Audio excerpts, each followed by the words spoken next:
On my 33rd birthday, my father gave me a simple silver necklace.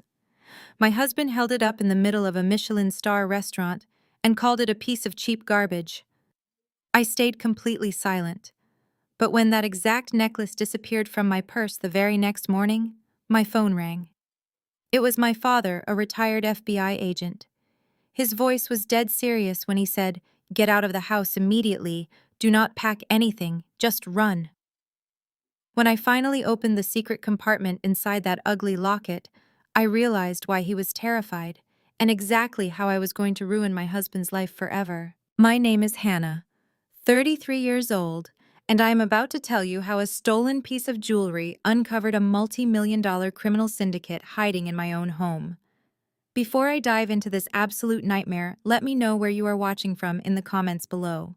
Hit that like button and subscribe if you have ever had to smile through the insults of a toxic mother-in-law while plotting her absolute destruction. The atmosphere at the table was suffocating despite the crystal chandeliers and the string quartet playing softly in the background.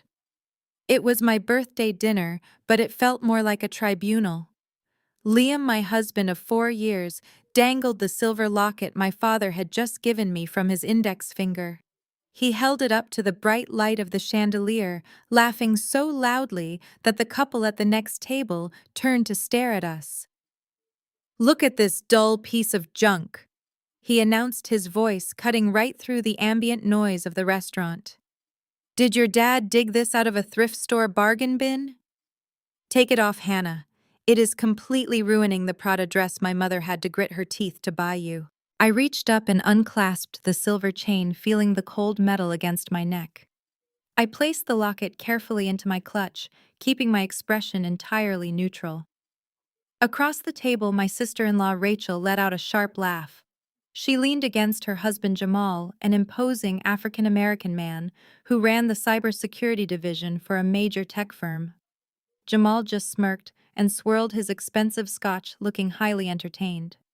"Honestly," Hannah Rachel sneered, adjusting a massive diamond ring on her finger, "I would be embarrassed to wear something that looks like it came out of a cheap vending machine." Jamal bought me a diamond tennis bracelet for Tuesday just because it was Tuesday. Try not to embarrass my brother in public. Before I could even process Rachel's comment, my mother-in-law, Patricia, slid the black leather check folder across the white tablecloth directly onto my plate. The gold-embossed receipt peeked out, showing a total of $4,000. "Do not forget to put this on your card," Patricia said, taking a delicate sip of her wine. "Liam paid the mortgage this month. Since your family gave you zero dowry, try not to be a complete leech." I stared at the leather folder. My hands did not shake as I reached into my purse and pulled out my credit card. I placed it on the tray without a single word of protest. Patricia smiled, that tight, superior smile she had worn on my wedding day. That was the day she cornered me in the bridal suite, shoving a brutal 50-page prenuptial agreement into my hands while the guests waited outside the doors. She had mocked my middle-class background, warning me that her son was a prominent wealth manager who protected his assets from gold diggers. She threatened to call off the ceremony right then and there if I refused. I had signed the thick stack of papers without hesitation, letting her believe she held all the power in our relationship. They all thought I was just a quiet, timid tax accountant who was lucky to be allowed into their high society circle. They assumed my long hours at the office were spent crunching numbers for local small businesses. They had absolutely no idea who I really was or what I actually did for a living.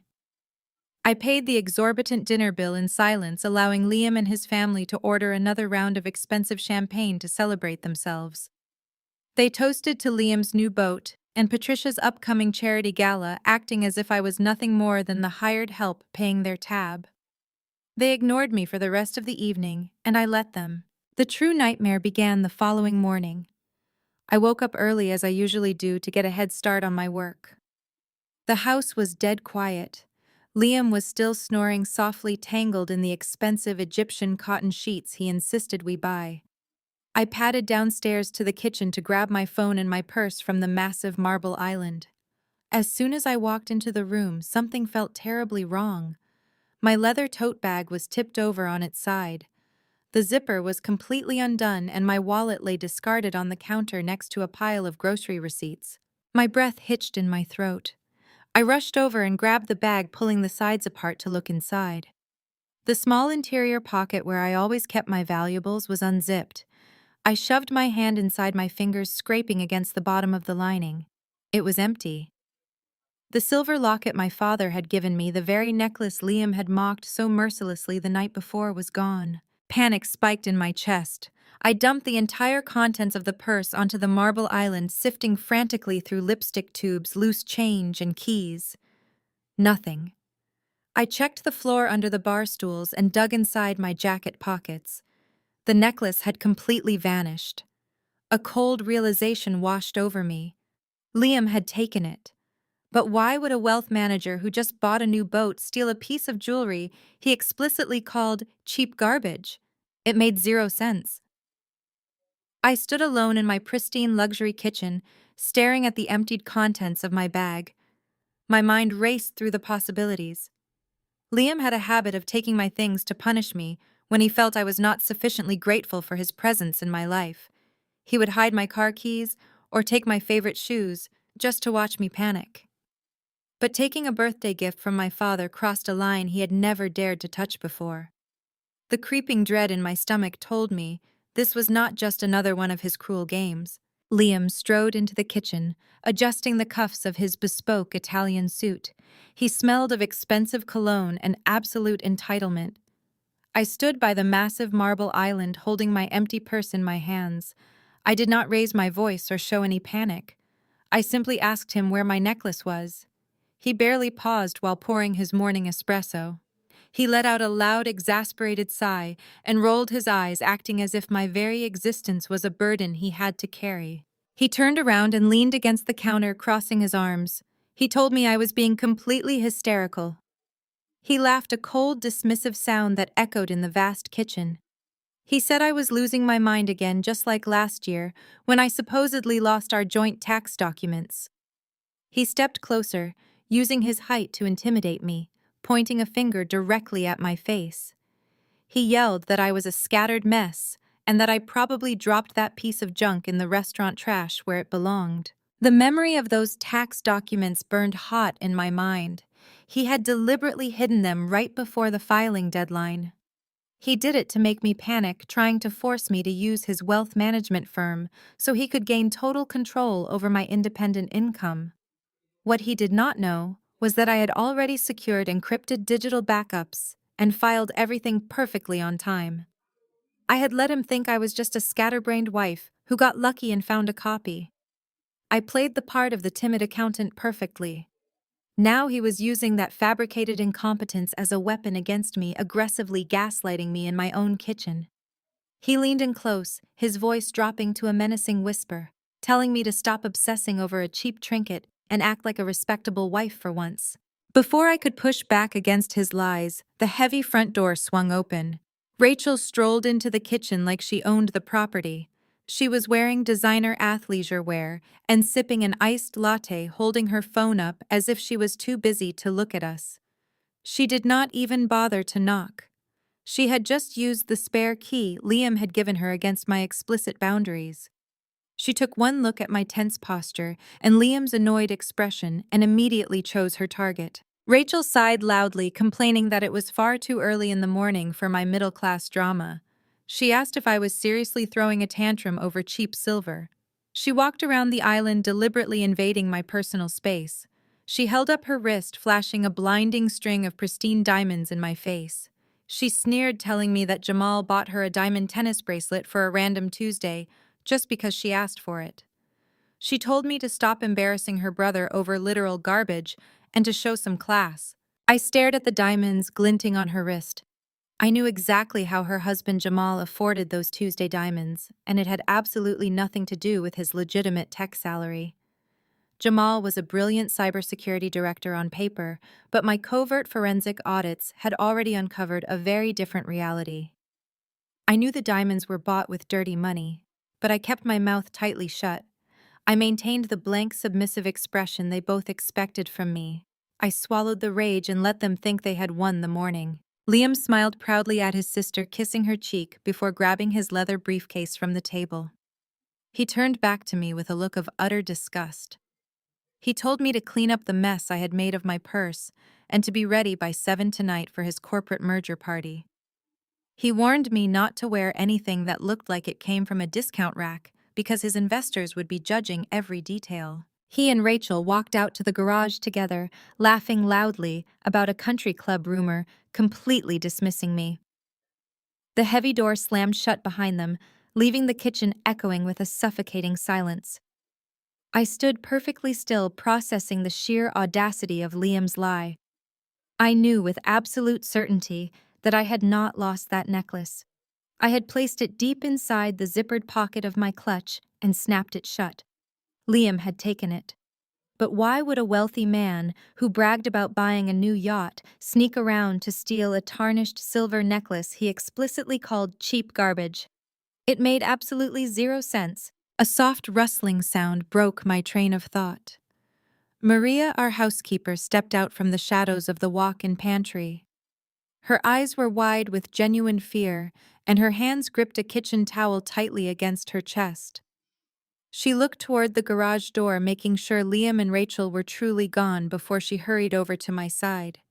Liam was ruthless to the household staff, and Maria, terrified of losing her job, usually stayed completely out of sight when he was in a mood. Her voice was barely a whisper when she spoke.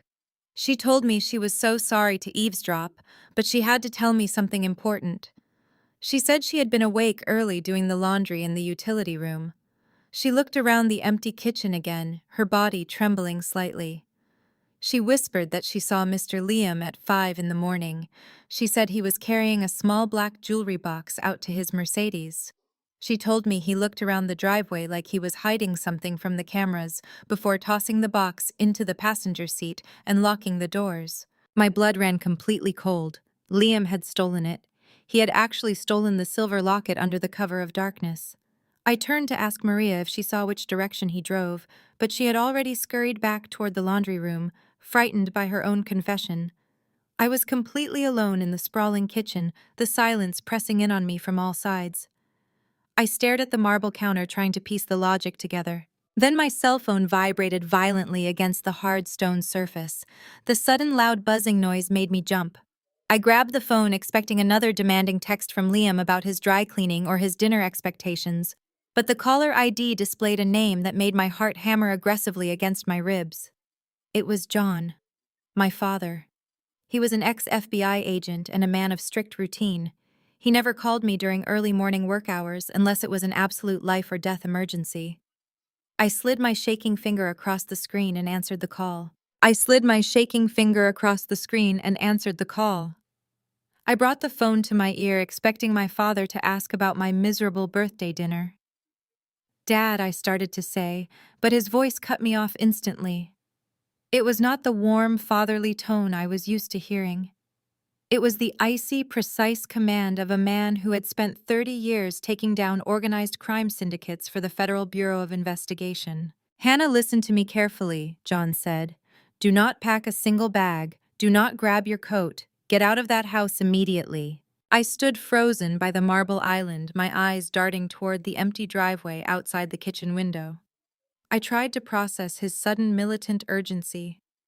"Dad, what is going on?" I asked, my voice trembling slightly. "If this is about Liam, he just left for work. He took my purse and stole my birthday gift, but it is just another one of his sick power plays. I can handle it. I am calling the local police right now to report a domestic theft." "You are not calling the local police?" "Hannah," my father snapped back. His tone was sharp enough to slice right through my rationalization. "You do not have time for the local police, and they absolutely cannot help you with what is coming. Listen to me very closely. That silver locket I gave you yesterday was not a piece of cheap jewelry. It was not a thrift store find."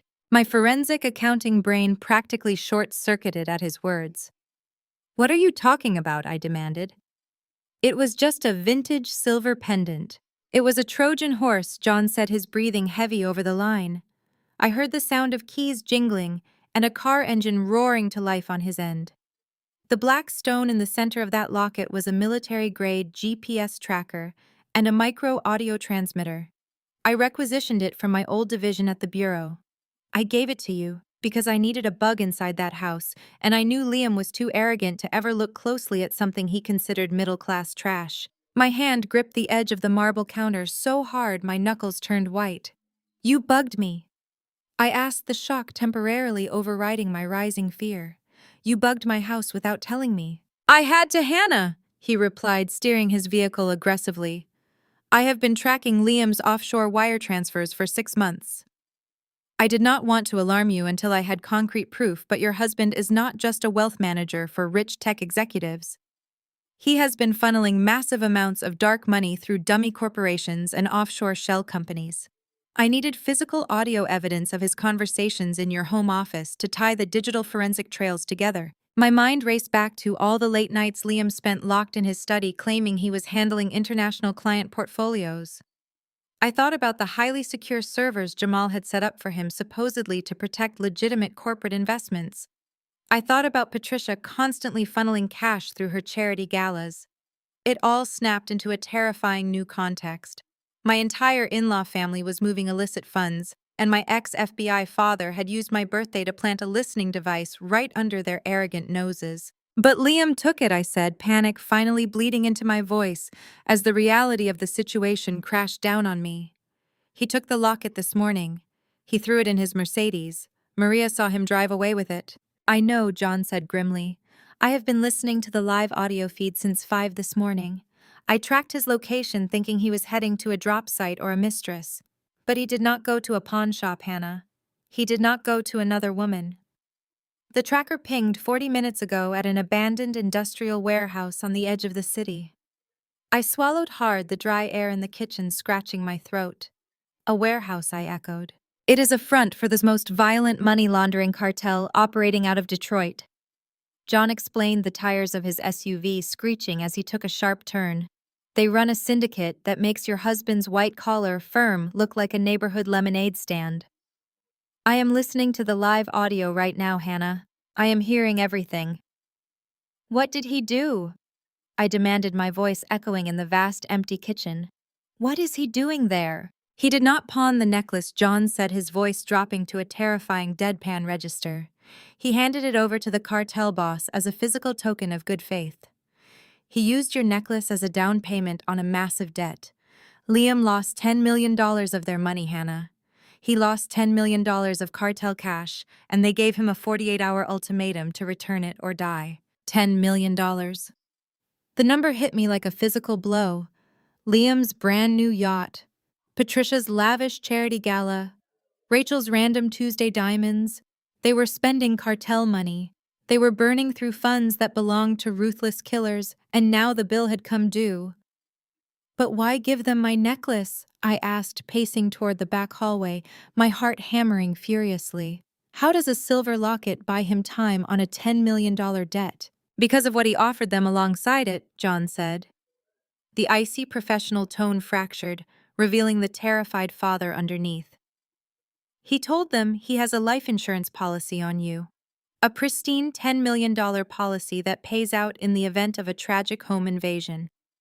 He gave them the necklace to prove he was at your house this morning. He gave it to them as collateral.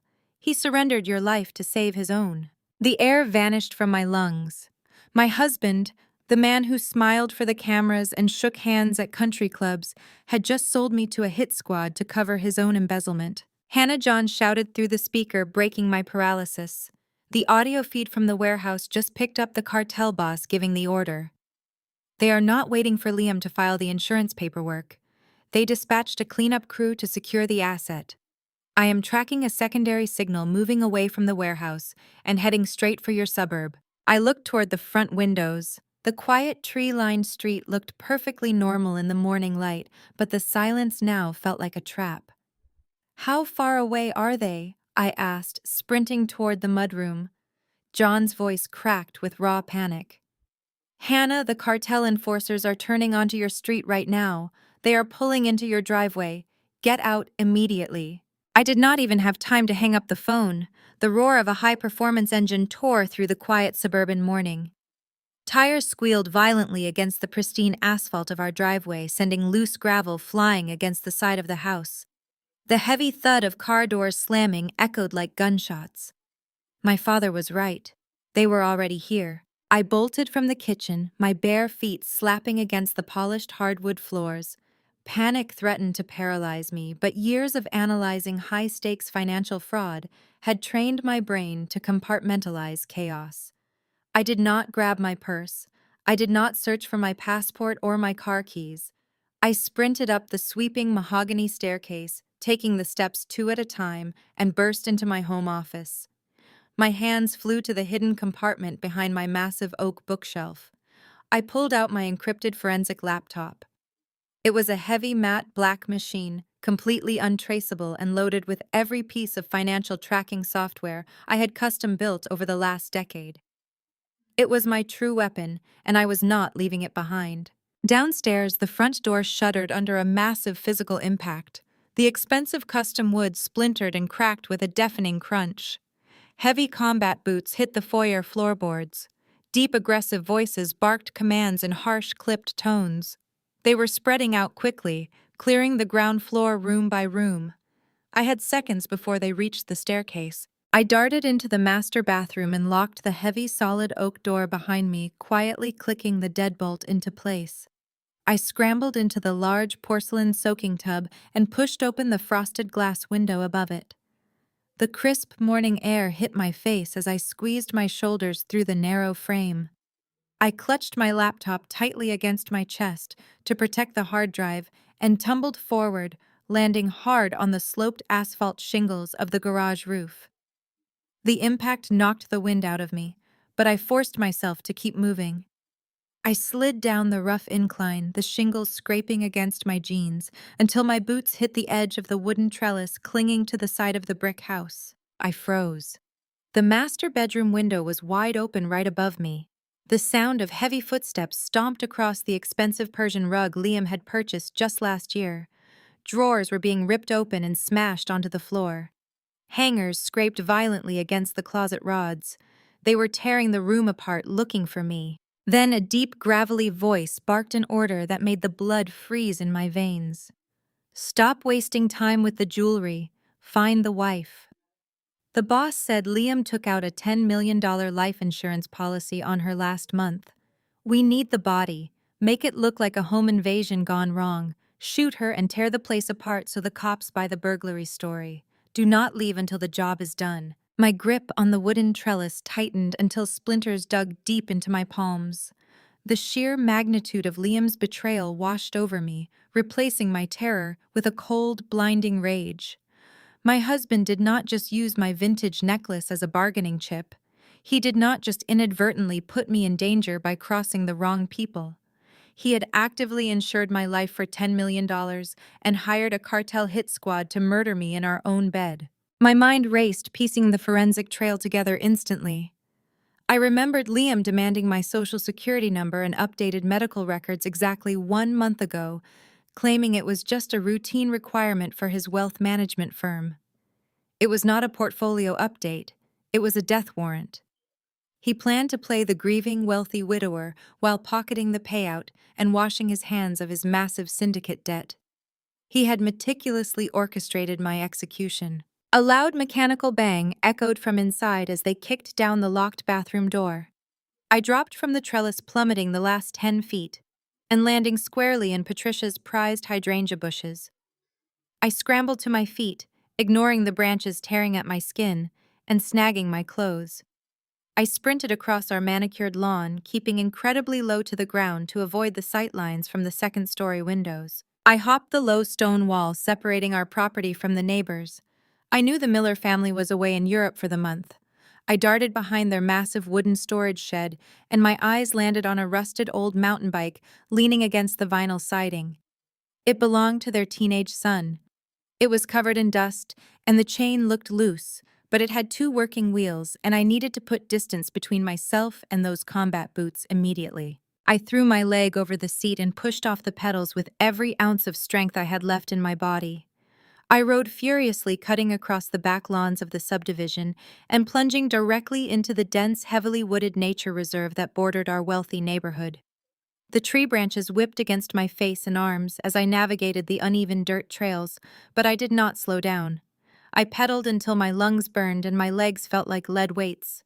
I pushed myself miles deep into the forest, where the thick canopy of leaves blocked out the morning sun, casting the woods in deep, heavy shadows. I finally squeezed the brakes, skidding to a halt behind a massive oak tree. I gasped for air, leaning my head against the rough bark while clutching my forensic laptop tightly to my chest.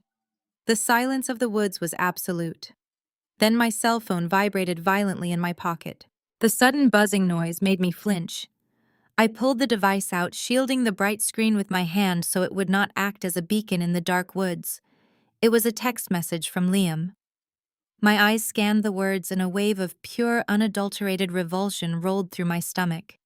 "Hey babe, I left my important leather briefcase on the kitchen counter. Can you grab it and just wait in the living room for me? I am heading back now. See you in 5 minutes. Love you." He was not heading back. He was making absolutely sure I was standing right in the crosshairs when the cartel pulled the trigger. He was actively setting me up to be slaughtered in my own home. I stared at the bright screen, the phrase "love you" burning into my retinas. He thought I was just a naive, compliant wife blindly walking into his trap. He thought my middle-class background made me stupid. I did not text him back. I did not call the police. I opened my laptop. I sat in the damp dirt, relying entirely on the faint glow of my encrypted screen. Liam's text message sat ignored on my phone. He wanted me dead. I powered down the cell phone, snapped the device in half, and buried the plastic pieces deep under a pile of rotting autumn leaves. I was officially a ghost.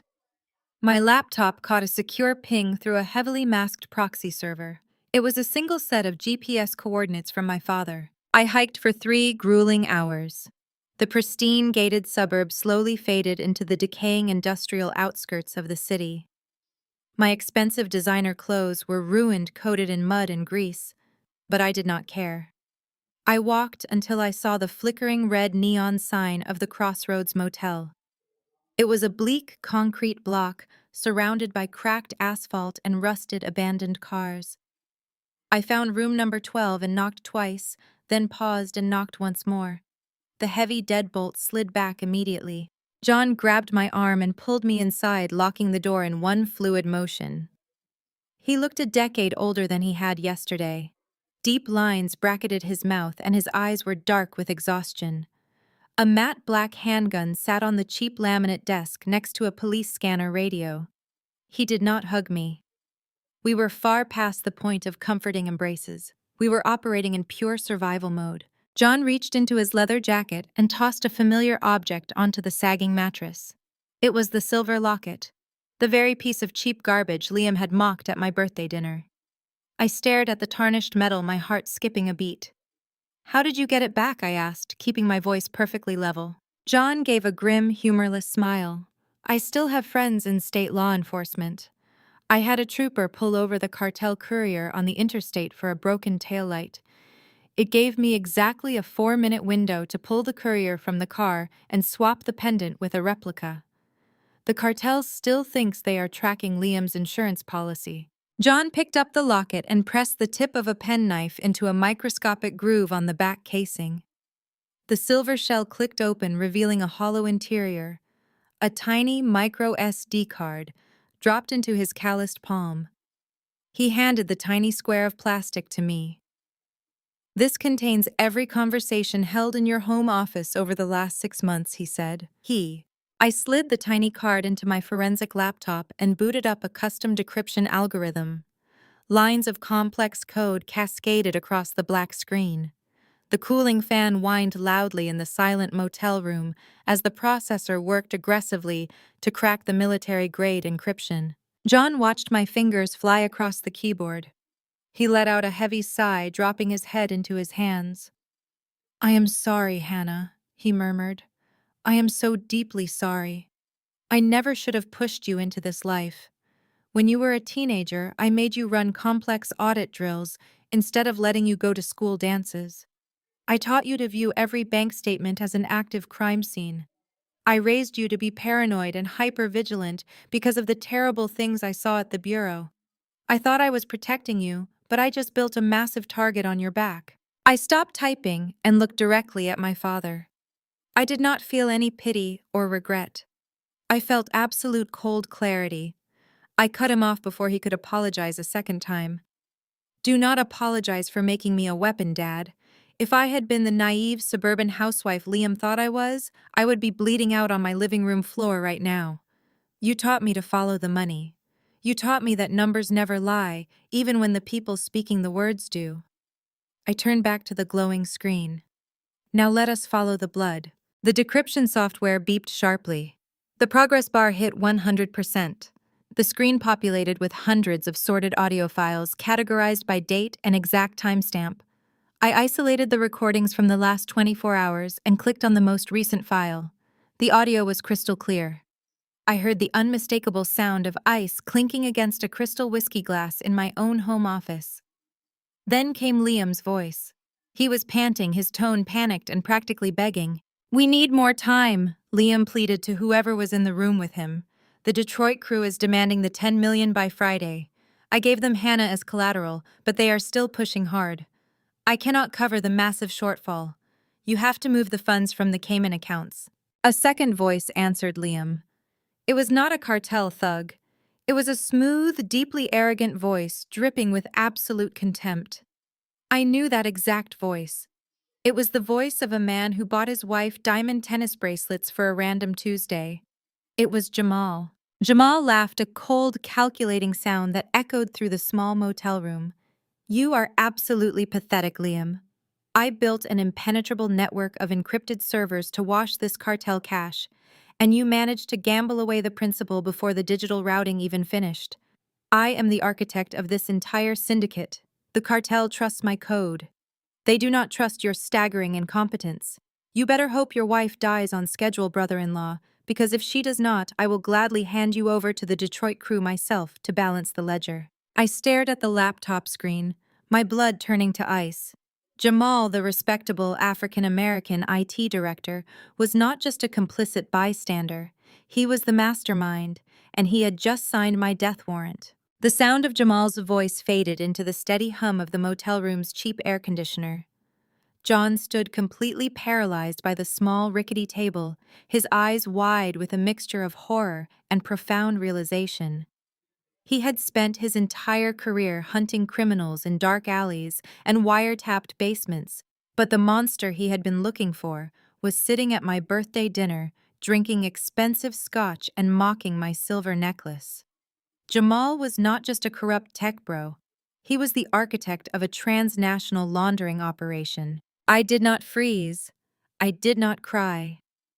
The sheer magnitude of their betrayal burned away whatever fear I had left, leaving behind a cold, calculating, absolute focus. My fingers hovered over the keyboard of my forensic laptop. "I told you arrogant men are sloppy," I said, my voice devoid of any emotion. I stared at the blinking cursor on the black screen. Liam thought I was just a quiet, timid tax accountant who spent her days crunching numbers for local bakeries.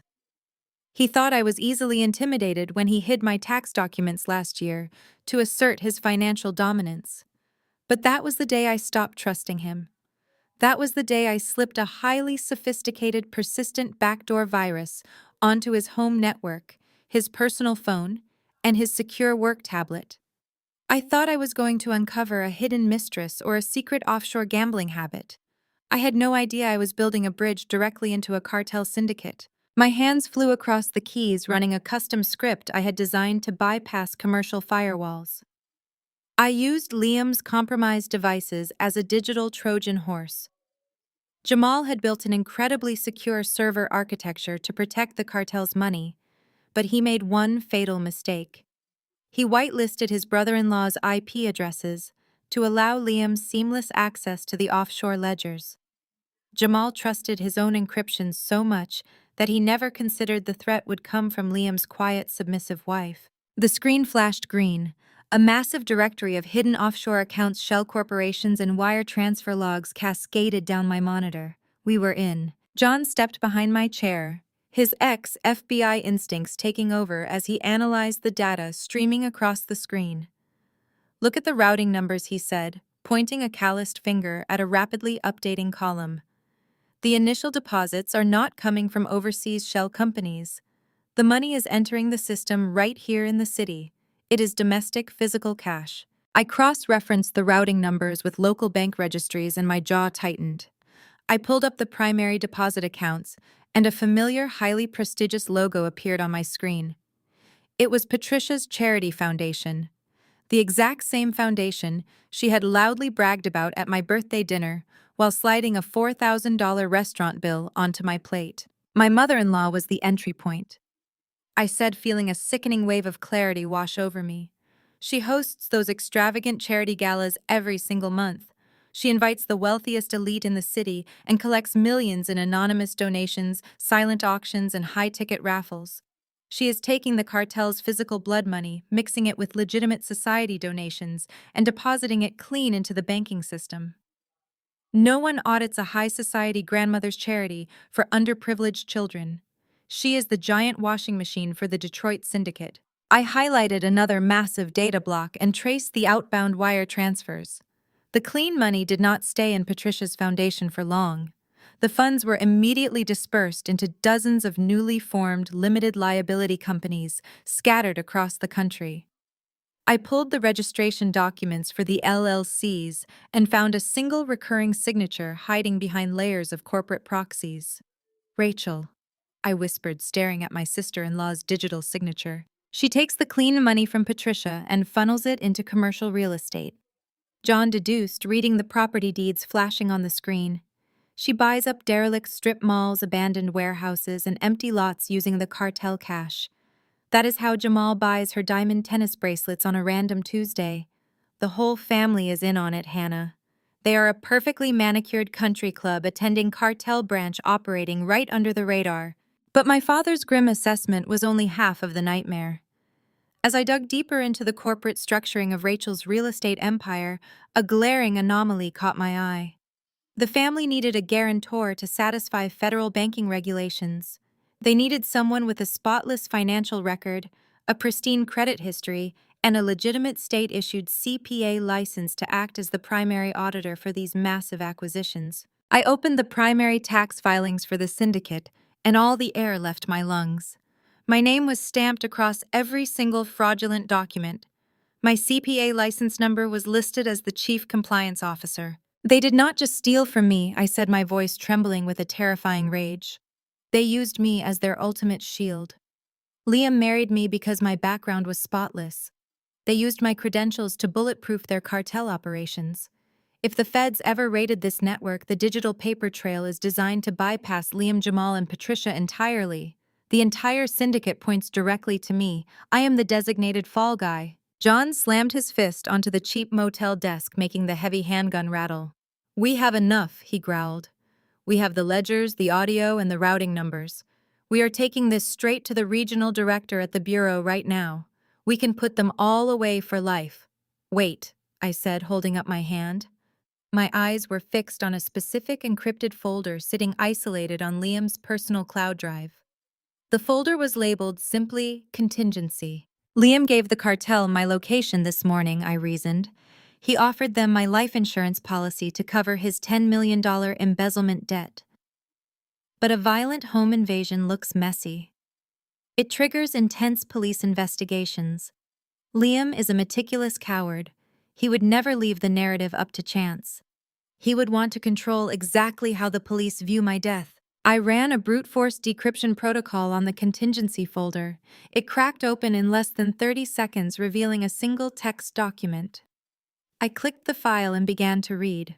It was a letter. A beautifully written, deeply tragic letter, composed perfectly in my own voice. It detailed my supposed secret battle with severe depression. It confessed to profound financial incompetence, claiming I had secretly ruined our family's finances through reckless, hidden gambling debts. The letter ended with a tearful apology to my perfect, loving husband Liam, stating that I could no longer live with the unbearable shame of what I had done and had chosen to end my own life. I checked the document's metadata, and a cold shiver traced the length of my spine. Liam had not just written a fake suicide note to cover up my murder. He had automated it. The document was attached to an encrypted email server set on a strict time delay. It was scheduled to be sent directly to the local police precinct, the county coroner, and my father's personal email address at exactly 8 o'clock tomorrow morning. Long after the cartel cleanup crew had disposed of my body and staged the scene, John paced the small motel room, his hand tight around the grip of the handgun on the desk. He turned the scanner radio volume down, his eyes locked on me with a mixture of disbelief and frantic urgency. "Hannah, we are looking at a federal conspiracy involving interstate commerce, money laundering, and a clear attempt on your life," he said, his voice straining with suppressed intensity. "We need to call the Bureau. I know a director in the Detroit field office who won't hesitate to pull the trigger on a raid." I didn't even look up from the keyboard. My fingers were dancing over the keys, setting up an automated script that would drip feed the evidence I had just decrypted to 3 different anonymous news outlets and the regional inspector general. "Jail is too good for them, Dad," I said, my tone as flat and cold as a winter morning. "They spent years treating me like a middle-class decoration, a convenient tax deduction for their corrupt empire. They think my only value is the signature I put on their fraudulent filings. I want them to lose everything down to the clothes on their backs. I want them to experience the kind of public humiliation that makes them wish they had never heard my name." John stopped pacing, his shoulders sagging. "You are talking about financial ruin and total social exile. That is a dangerous game, especially when you are dealing with people who have the cartel on speed dial." I leaned back, closing the laptop and looking him square in the eye. "I am not playing a game. I am closing an audit. And the first step is making them think their plan is still perfectly on track." I reached into my bag and pulled out a burner phone I had purchased in cash at a gas station 3 towns over. It was my only remaining link to Liam. I didn't want to alert him by staying silent. If he thought I was already dead or hiding, he would change his tactics. I needed him confident. I needed him arrogant. I needed him to believe that his wife was still the pliable, oblivious woman he had married. I typed a message to Liam, carefully mimicking the frantic, slightly scatterbrained tone I usually used when I was stressed. "Hey, Liam, I'm so sorry I went radio silent. My car completely died on the side of the highway near the old industrial district. It's totally dead, won't even turn over. I've been stuck at this rundown coffee shop for hours. I'm embarrassed to ask, but could you send an Uber for me? I'm worried I'm going to miss the big company merger party tonight, and I know how important it is for you to have me there." I hovered my finger over the send button, waiting for John's reaction. My father looked at the screen, then at me, his eyes widening as he realized the level of deception I was playing. "You're baiting them into the party. I am baiting them into the spotlight," I replied. I hit send. The phone sat on the scarred wooden desk, the silence of the motel room suddenly amplified by the humming of the refrigerator. 10 seconds passed. Then 20. Just as John reached for his weapon, the phone buzzed. Liam's reply was instantaneous and dripping with fake relief. "Oh my God, babe. You had me so worried. I've been calling the police to report you missing. Thank God you're safe. Don't worry about the car. I'll call an Uber right now to come get you. Just stay right there. And yes, please, you have to make it to the merger party. It's the biggest night of my career. Everyone is waiting for us, and I really need my wife by my side tonight. I love you so much. See you in 20 minutes. I let out a short, sharp laugh that held no humor. He loves me so much that he's already got the Uber on its way to a location I'm not even at. He's positioning me for the kill, or at least to be seen by as many people as possible before the staged disappearance. John pulled his jacket on, his jaw set in a hard line. "If you are going to that party, you are going to need more than just forensic evidence. You are going to need backup. I am getting the car." I stood up, smoothing the mud-stained fabric of my dress. I felt like I was wearing a suit of armor. I looked at the mirror over the cracked sink. My hair was messy, my face pale, but my eyes were steady. For years, I had been the silent partner in their syndicate, the one whose clean tax profile allowed them to buy yachts and luxury estates while they scrubbed blood money clean. Tonight the audit was coming to an end. I watched through this window as my father's beat-up sedan pulled up to the curb. He had been a government operative, a hunter of men who had done terrible things in the name of national security. But tonight, he was just a father, helping his daughter balance the books. "We don't need a raid, Dad," I said, grabbing my laptop. "We need a performance. I am going to walk into that ballroom as the perfect supportive wife. I'm going to stand right next to Liam and Jamal while they toast to their new acquisition, and I am going to watch the color drain from their faces when I give the keynote speech that no one invited me to give." John nodded, understanding the stakes. "If we do this, there is no turning back. They will be ruined before the dessert course is served." I looked at the micro SD card sitting on the desk. This wasn't just about exposing the crime, it was about exposing the arrogance. The family web that Patricia, Rachel, and Jamal had spun was built on the assumption that I would never look closely enough to see the seams. They thought I was the background noise in their symphony of greed. Tonight, I was going to be the silence that preceded the explosion. I stepped out of the motel room, the cool night air biting at my skin. Every step toward the car felt like shedding another layer of the person I had been forced to be. No more forged tax returns. No more silent dinners with syndicate bosses. No more playing the role of the loyal spouse to a man who had put a price tag on my life. As I slid into the passenger seat, I looked at the dark road ahead. We were headed to the most exclusive event of the season, a ballroom full of elite investors, venture capitalists, and the very cartel leaders who thought they were buying the world. They were about to learn that the most dangerous thing in any room is the woman who has nothing left to lose and access to every secret you've ever hidden.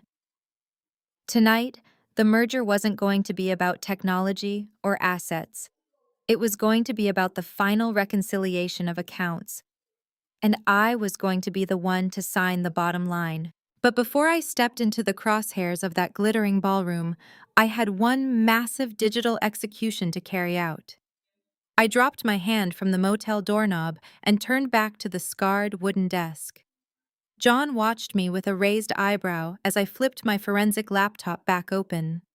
The screen cast a harsh blue light over the peeling wallpaper. "The party can wait 5 more minutes," I said, my fingers already flying across the mechanical keyboard. "Liam is the face of this operation, but Jamal is the engine. If I walk into that gala, while Jamal still has control of the cartel offshore accounts, he has leverage. I am going to strip him of everything he owns before he even finishes his first cocktail." Jamal had always been the golden boy of the family. He strutted into every Thanksgiving dinner, wearing custom-tailored suits and dropping tech buzzwords nobody else understood. He loved to corner me in the kitchen, swirling his expensive bourbon, and mock my profession. He would laugh his booming, arrogant laugh and tell me that my job was just boring calculator work. He called me a glorified bookkeeper. He boasted that his proprietary algorithms were the future, while I was stuck analyzing dead numbers on a spreadsheet. He was a self-proclaimed tech genius who thought he was untouchable because he understood code. But Jamal did not understand the global banking system. He did not understand the suffocating, ruthless architecture of international financial compliance. Code might move the money, but compliance dictates where it is allowed to live. And I knew the banking protocols better than anyone. I pulled up the architecture of Jamal's Cayman Island servers.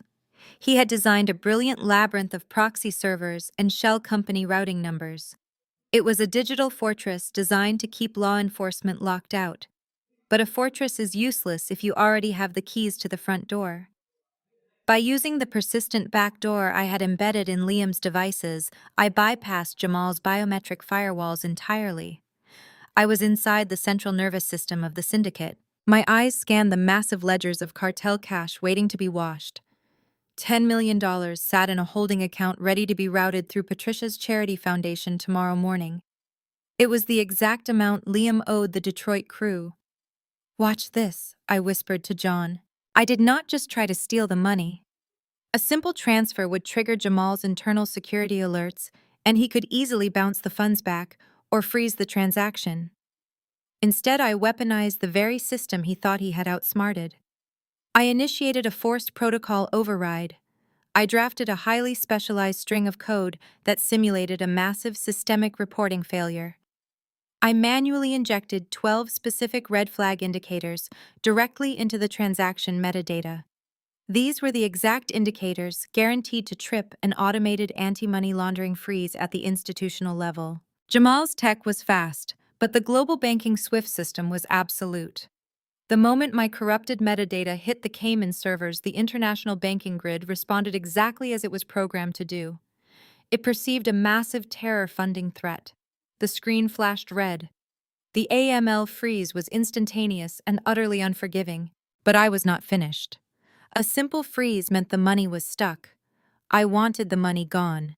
Using a dormant federal authorization code I had retained from my days auditing high-level corporate fraud, I forced the Cayman server to execute a blind forward. "Where is it going?" John asked, leaning over my shoulder, his eyes tracking the cascading lines of green data.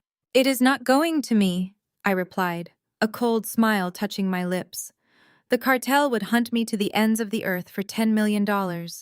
So I am giving it to the one entity they are truly terrified of." I hit the enter key with a definitive strike. The progress bar raced across the screen. The $10 million was digitally yanked out of the cartel holding account. It bypassed the standard verification protocols and was deposited directly into an active Internal Revenue Service escrow account dedicated to organized crime seizures. The money was gone. It belonged to the federal government now. It was completely untouchable. Jamal's entire digital empire was now a smoking crater, and he was completely blind to the strike. I wiped my digital fingerprints from the server, executed a scorched earth protocol to burn the backdoor bridge, and slammed the laptop shut. The room went dark again. "Now we go to the party," I said, grabbing my coat. We drove through the dark streets, the silence in the car heavy with anticipation. I used the time to log into the mirrored interface I had established on Liam's phone. If Jamal realized what had happened, I wanted to hear the exact moment his arrogance shattered. As my father navigated the winding roads toward the exclusive country club, my screen lit up with an incoming intercepted voicemail. It was marked urgent. It was from Jamal to Liam. I connected my phone to the car's Bluetooth audio system and hit play. Jamal's voice echoed through the car speakers. The smooth, arrogant tone was completely gone. He was hyperventilating, his breath catching in his throat. He sounded like a man who had just looked over the edge of a cliff. "Liam, pick up the phone." Jamal screamed, the panic vibrating in the small enclosed space of the car. "Liam, you need to answer me right now. The Cayman servers just went dark. I do not mean offline. I mean they are completely burned. The 10 million is gone. I tried to run a trace, but the money did not bounce back. It did not route to a backup account. It was forcibly seized and forwarded to an IRS escrow account. The feds have the money, Liam. The entire Detroit crew payment is sitting in a government vault. We are dead meat. Call me back." The voicemail clicked off, leaving a ringing silence in the car. John gripped the steering wheel tightly, a slow, predatory smile forming on his face. He is right. They are dead meat.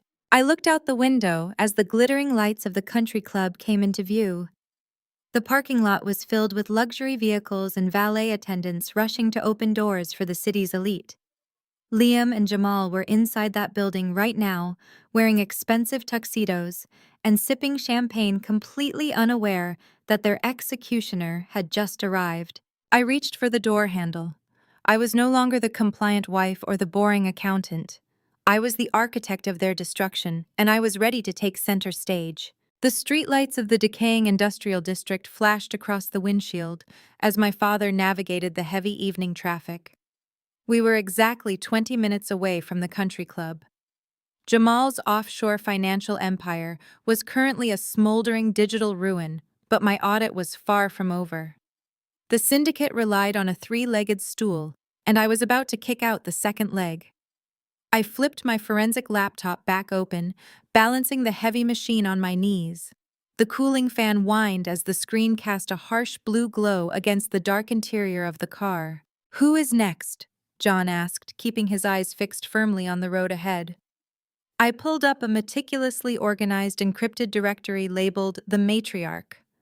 Patricia was replied, my fingers already dancing across the mechanical keys. She built her entire high society persona on the backs of underprivileged children. Let us see how her country club friends react when they find out their silent auction bids are actively funding a Detroit cartel. I opened the master digital ledger I had just extracted from Jamal's compromised servers. Patricia's charity foundation was a breathtaking masterpiece of fake philanthropy. She was generating hundreds of phantom invoices for lavish catered events that never happened and massive youth outreach programs that simply did not exist. She used these fabricated expenses to justify the massive influx of dirty physical cash bridging the gap between street money and legitimate banking. I quickly compiled every fraudulent invoice, every forged signature, and every illegal wire transfer routing number into a heavily encrypted dossier. I did not just send the files to the local police department. Local authorities could be easily bribed or endlessly stalled by expensive syndicate defense lawyers. I routed the massive email through an untraceable proxy server in Eastern Europe and sent it directly to the Internal Revenue Service whistleblower division. But federal bureaucracy moves far too slowly for my timeline, and I wanted absolute immediate devastation. I added a carbon copy field to the outgoing message and dropped in the personal private email addresses of every single billionaire corporate CEO and high society socialite currently sitting on Patricia's charity board of directors. I hit send and watched the progress bar vanish. Patricia had always treated me like her own unpaid personal technical support.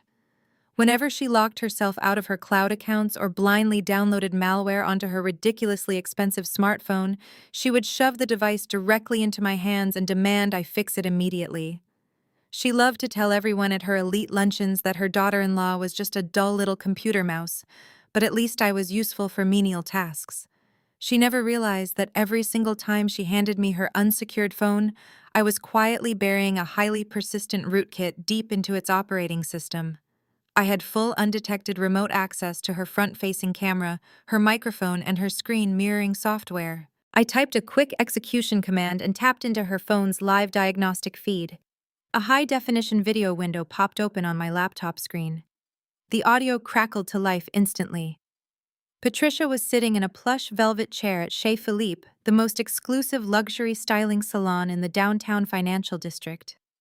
Her phone was propped up against a gold-rimmed marble vanity mirror, giving me a perfect, unobstructed view of her face. She was getting a professional blowout and an expensive diamond-infused facial treatment to prepare for the massive company merger party tonight. She looked perfectly relaxed, sipping complimentary imported champagne while two anxious stylists hovered over her. She was actively holding court loudly, complaining to the salon manager about how exhausting it was to run her massive charity.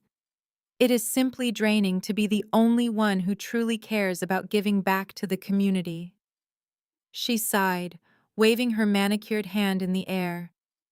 My daughter-in-law was supposed to help me organize the gala tonight, but she is completely unreliable.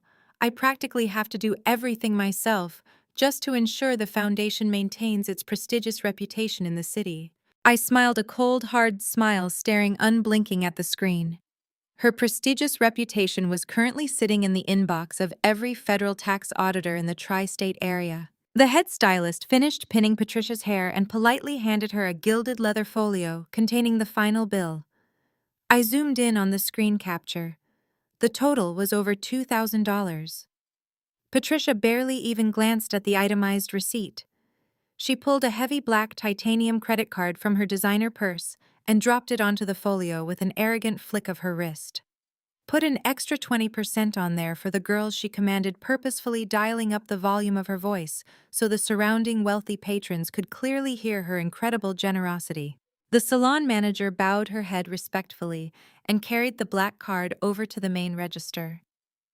I watched Patricia pick up her champagne glass, admiring her own reflection in the mirror with deep satisfaction. Less than 40 seconds later, the manager returned.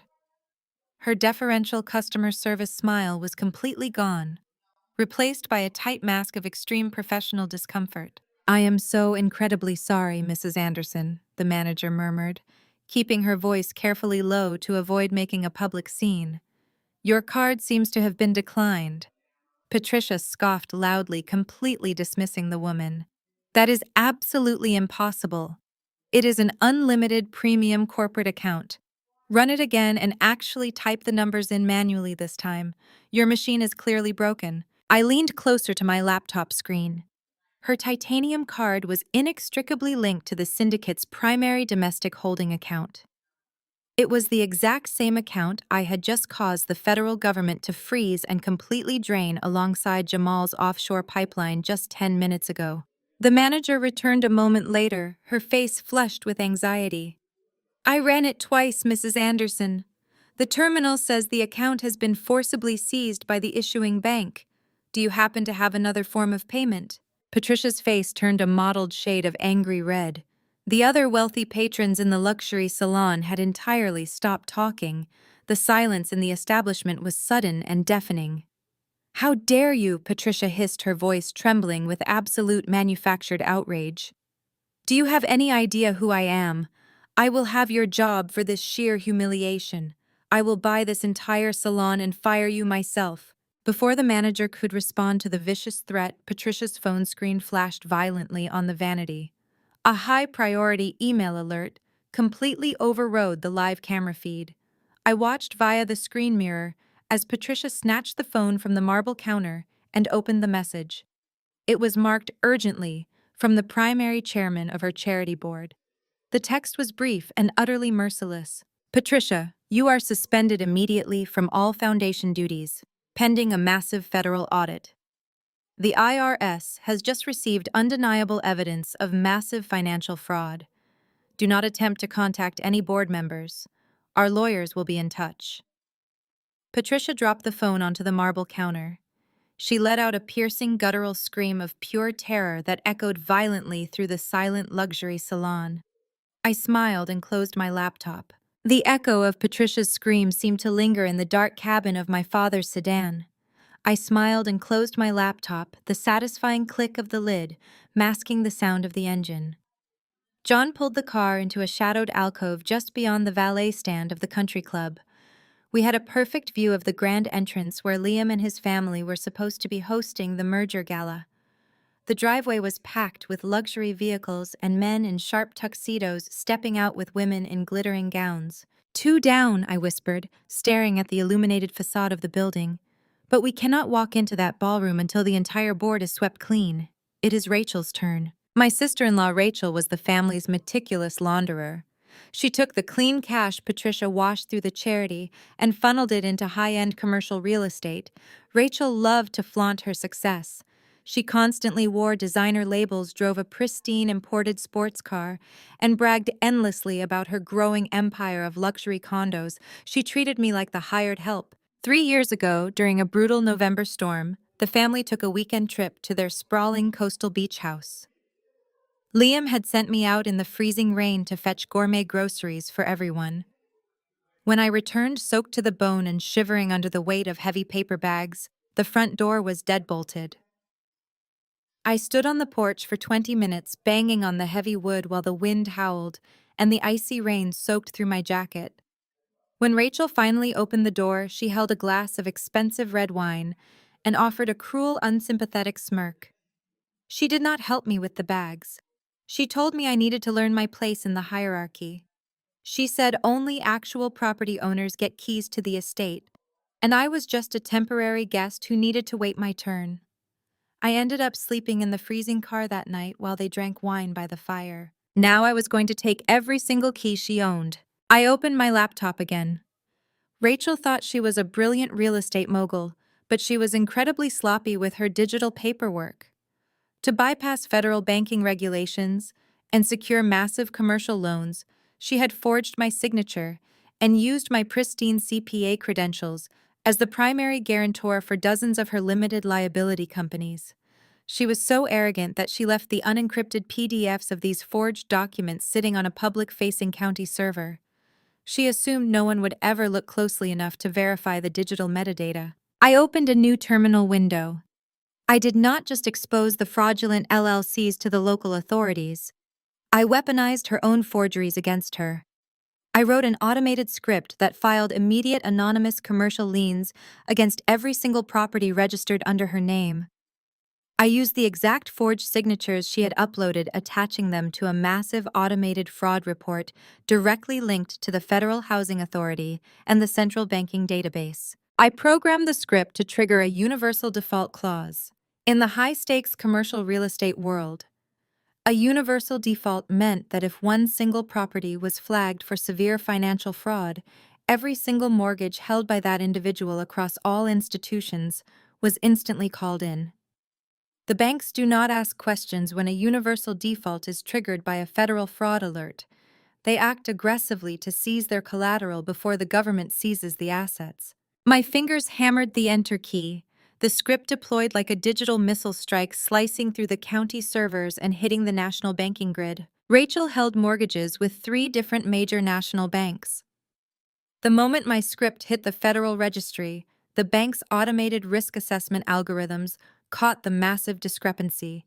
The system instantly flagged her entire commercial portfolio as a critical liability. Lines of code verified the execution as the banks initiated immediate emergency foreclosure protocols. John watched my screen as the confirmation codes rolled in. He shook his head, letting out a low whistle of pure disbelief. "You just triggered a total asset liquidation," he said, his voice laced with awe. "The banks will not even wait for a judge to issue a standard court order. They are going to move to secure their physical collateral immediately.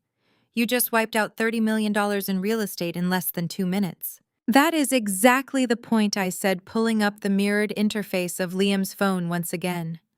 We sat in the dark car watching the valet stand. A few minutes passed. Then Liam's phone intercepted another incoming call. The caller ID flashed brightly on my screen. It was Rachel. I routed the audio through the car speakers. The sound of hysterical hyperventilating filled the air. Rachel was completely unhinged, crying so hard she could barely form coherent words. Her usual polished, arrogant tone was entirely eradicated. "Liam!" She shrieked, her voice raw and panicked, tearing through the silence of the car. "Liam, you need to come to my house right now. The bank is here. There are federal marshals and men in suits standing on my front lawn. They are changing the locks. Liam, they are taking the house. They are taking all the condos. The fraud department just froze my entire portfolio, and they are talking about a massive RICO investigation. They said the properties are seized pending federal review. I am locked out, Liam. I am locked out of my own home." "What is happening?" The line went dead. I sat back against the passenger seat, feeling the cold leather against my spine. The entire syndicate was in absolute freefall. Jamal's offshore accounts were drained.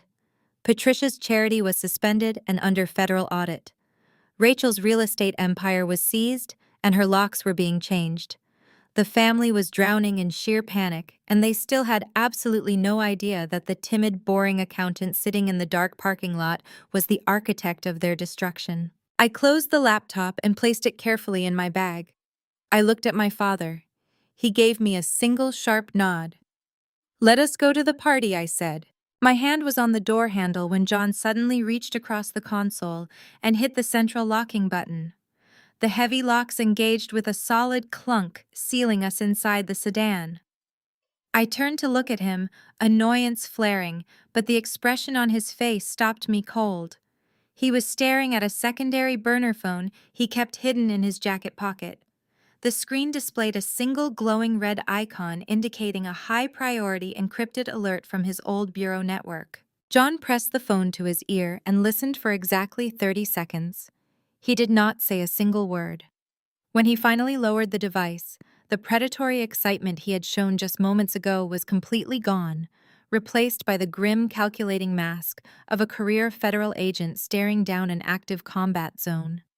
"We are aborting," he said, his voice dropping to a gravelly whisper. He reached for the ignition, shifting the car out of park. "The audit is over, Hannah. We are leaving right now." I slammed my hand down over his, gripping the gear shift and forcing it back into park.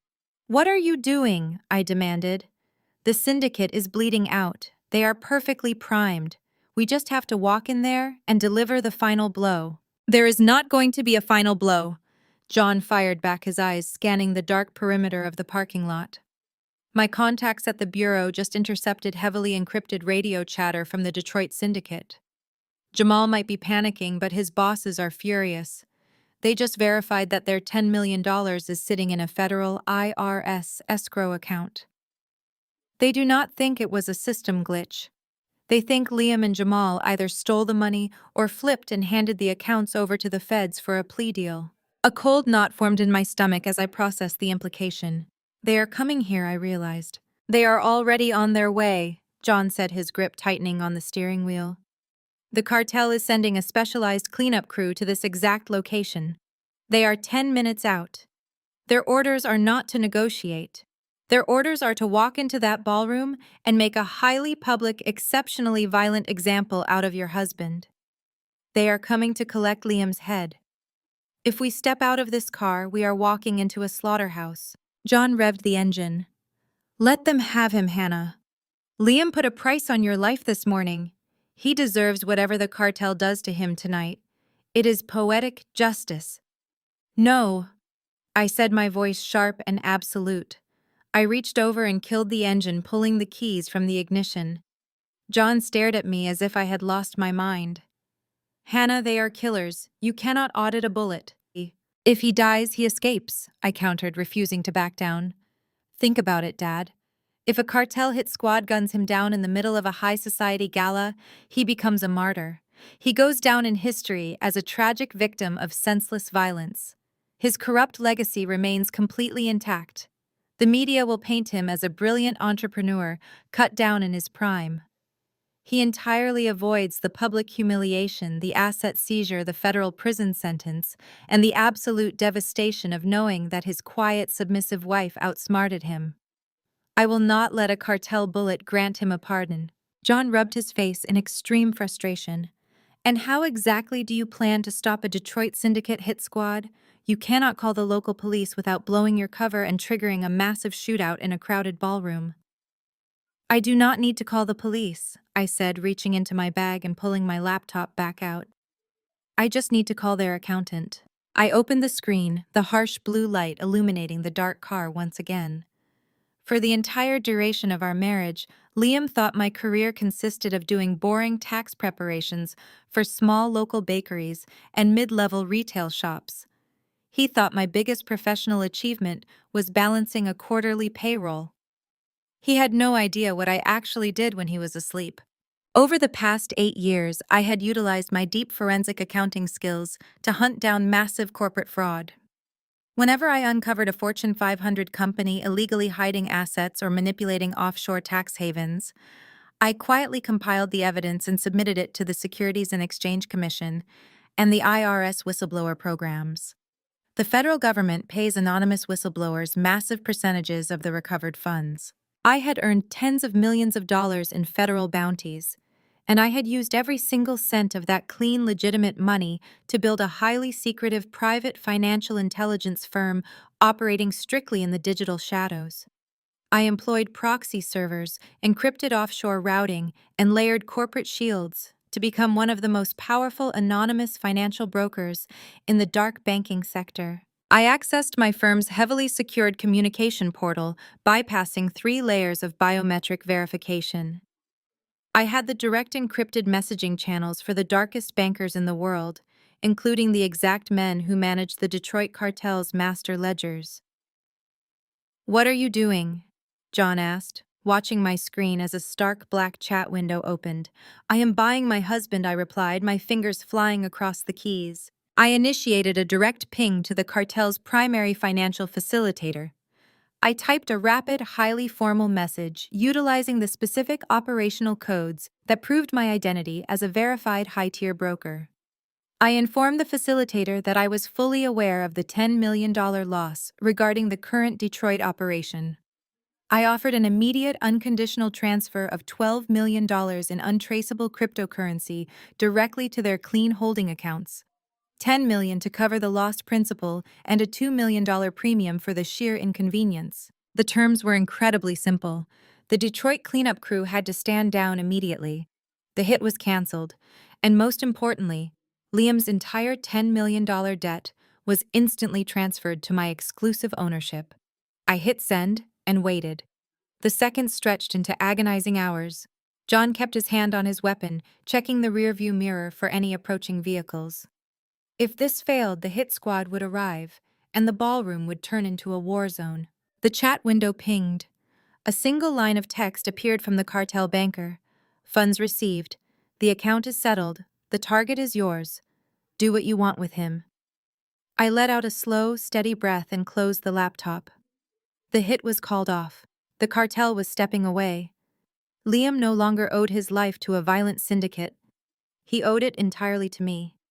And I was going to collect every single penny with interest. I unlocked the car doors and pushed mine open, stepping out into the crisp night air. "Let us go inside," I said, adjusting my dress and plastering on the perfect, adoring smile of a supportive wife. "My husband is expecting me." John caught my arm before I could fully step away from the vehicle. The gravel crunched under his heavy boots as he moved to block my path to the country club entrance. A chat room agreement with a dark money broker means absolutely nothing in a United States courtroom, he warned, his eyes narrowing in the dim light of the parking lot. "You stopped the hit squad and bought his life with that cryptocurrency transfer, but how exactly do you enforce the debt? You cannot walk in there with a screenshot of an illegal cartel chat." I smiled, a cold, sharp expression that made my father pause. "Cartels do not just operate on blood and threats anymore, Dad. They operate on capitalism, and capitalism requires legally binding contracts." I leaned back into the passenger seat and pulled the laptop onto my knees one last time. I reopened the encrypted communication channel. The cartel banker was still connected, hovering in the digital ether, waiting for the final settlement. I had bought Liam's physical safety, but now came the true leverage. I typed a new command linking the IRS escrow account where I had trapped Jamal's original $10 million. I sent a data packet containing the cryptographic hash of the frozen routing numbers.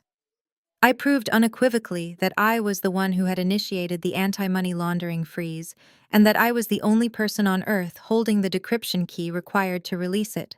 I offered the dark money broker a simple, incredibly lucrative trade.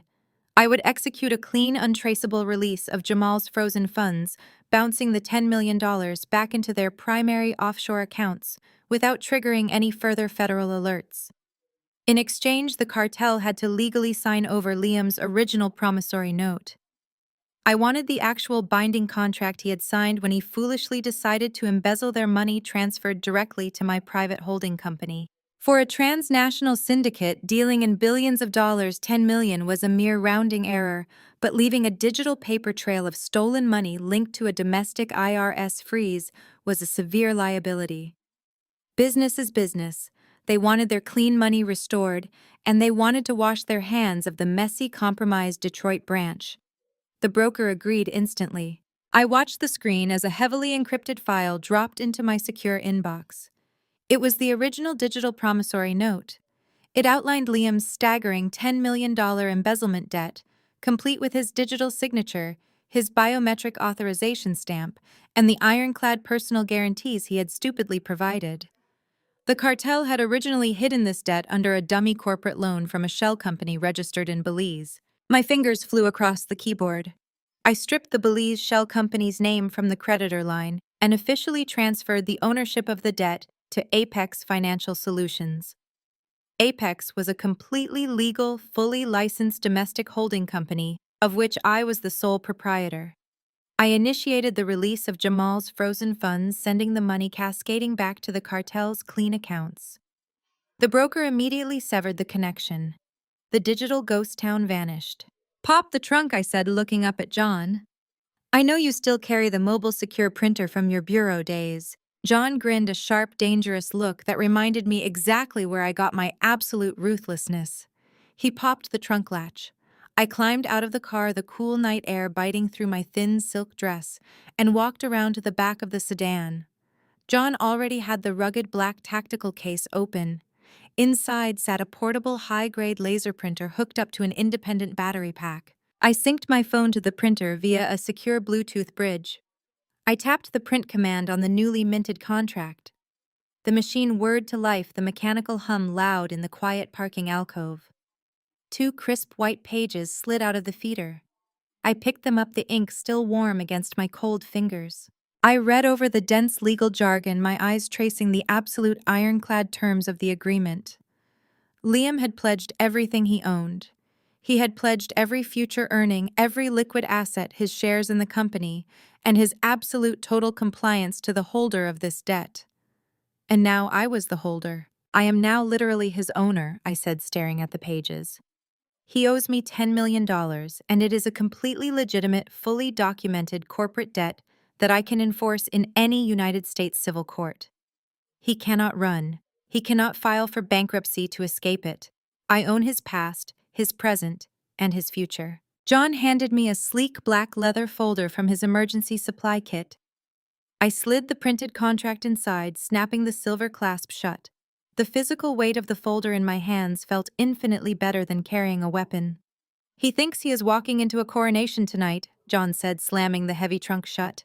He thinks his cartel problems are miraculously solved and his idiot wife is stranded at a coffee shop waiting for an Uber. He thinks he is the smartest man in the room, I replied, turning my gaze toward the glowing grand entrance of the country club.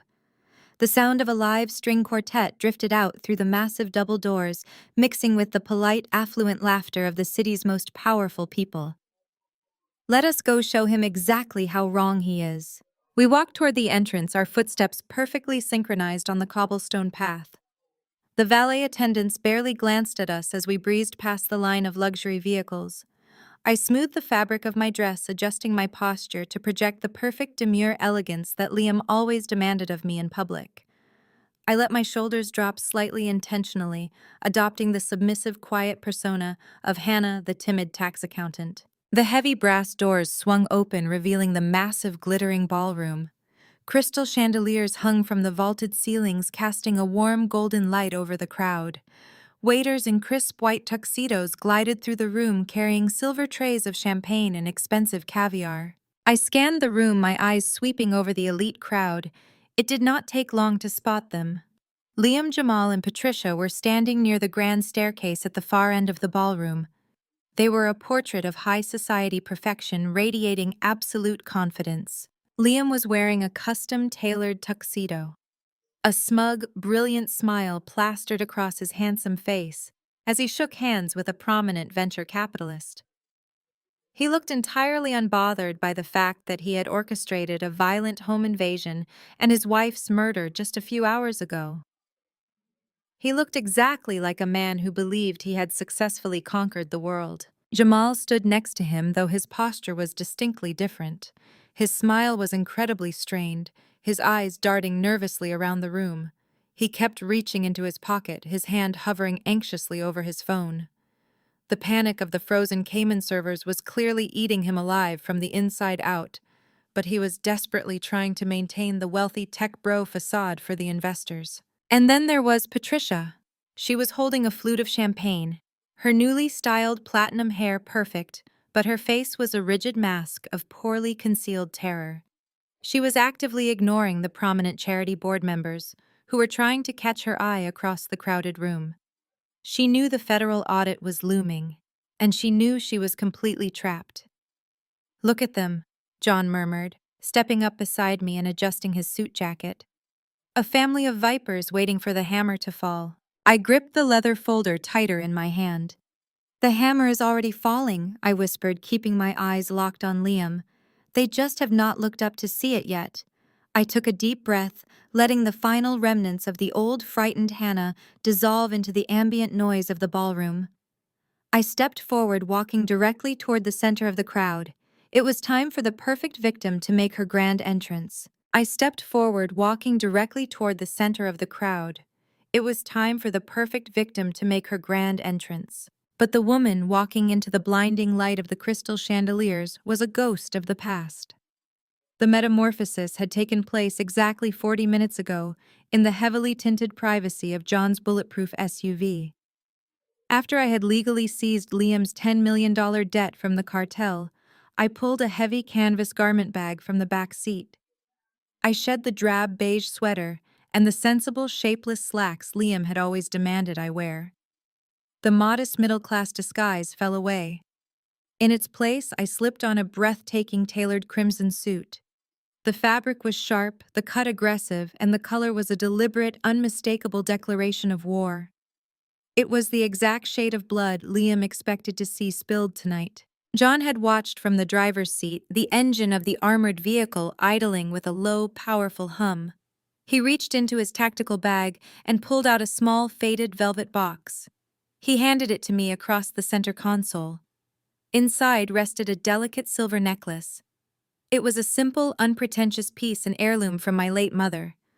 Liam had mocked it relentlessly on our wedding day, calling it cheap sentimentality that had no place in his world of high society wealth. I fastened the silver clasp around my neck, feeling the cool metal rest against my skin. It was the final piece of armor. As John navigated the heavy evening traffic toward the luxury hotel, we finalized the execution of the endgame. He kept his eyes locked on the rearview mirror, checking our six out of pure conditioned habit. His FBI contacts were already positioned on standby. John had tipped off the regional director of the Organized Crime Task Force an hour ago. He fed them just enough verified breadcrumbs about Jamal's frozen offshore accounts and Patricia's charity laundering to ensure the federal agents were currently sitting in unmarked vans surrounding the hotel perimeter. They were waiting for my signal. Once the truth hit the ballroom floor, the feds would sweep the building and lock down all the exits. The drive was tense, but the air inside the SUV crackled with absolute certainty. The syndicate was boxed in. There was zero margin for error. We arrived at the venue and walked through the heavy brass doors exactly as planned. Now the crimson suit caught the light of the ballroom as I cut a direct path across the polished marble floor. The sea of wealthy investors and high society socialites naturally parted, drawn to the sudden shift in energy. I did not rush. I walked with the slow, measured cadence of a corporate executioner. Across the room, Liam stood near the sweeping grand staircase. The smug brilliance he had worn just moments ago was beginning to severely crack. His custom-tailored tuxedo looked impeccable, but he was sweating profusely. A fine sheen of moisture coated his forehead, catching the harsh glare of the overhead lights.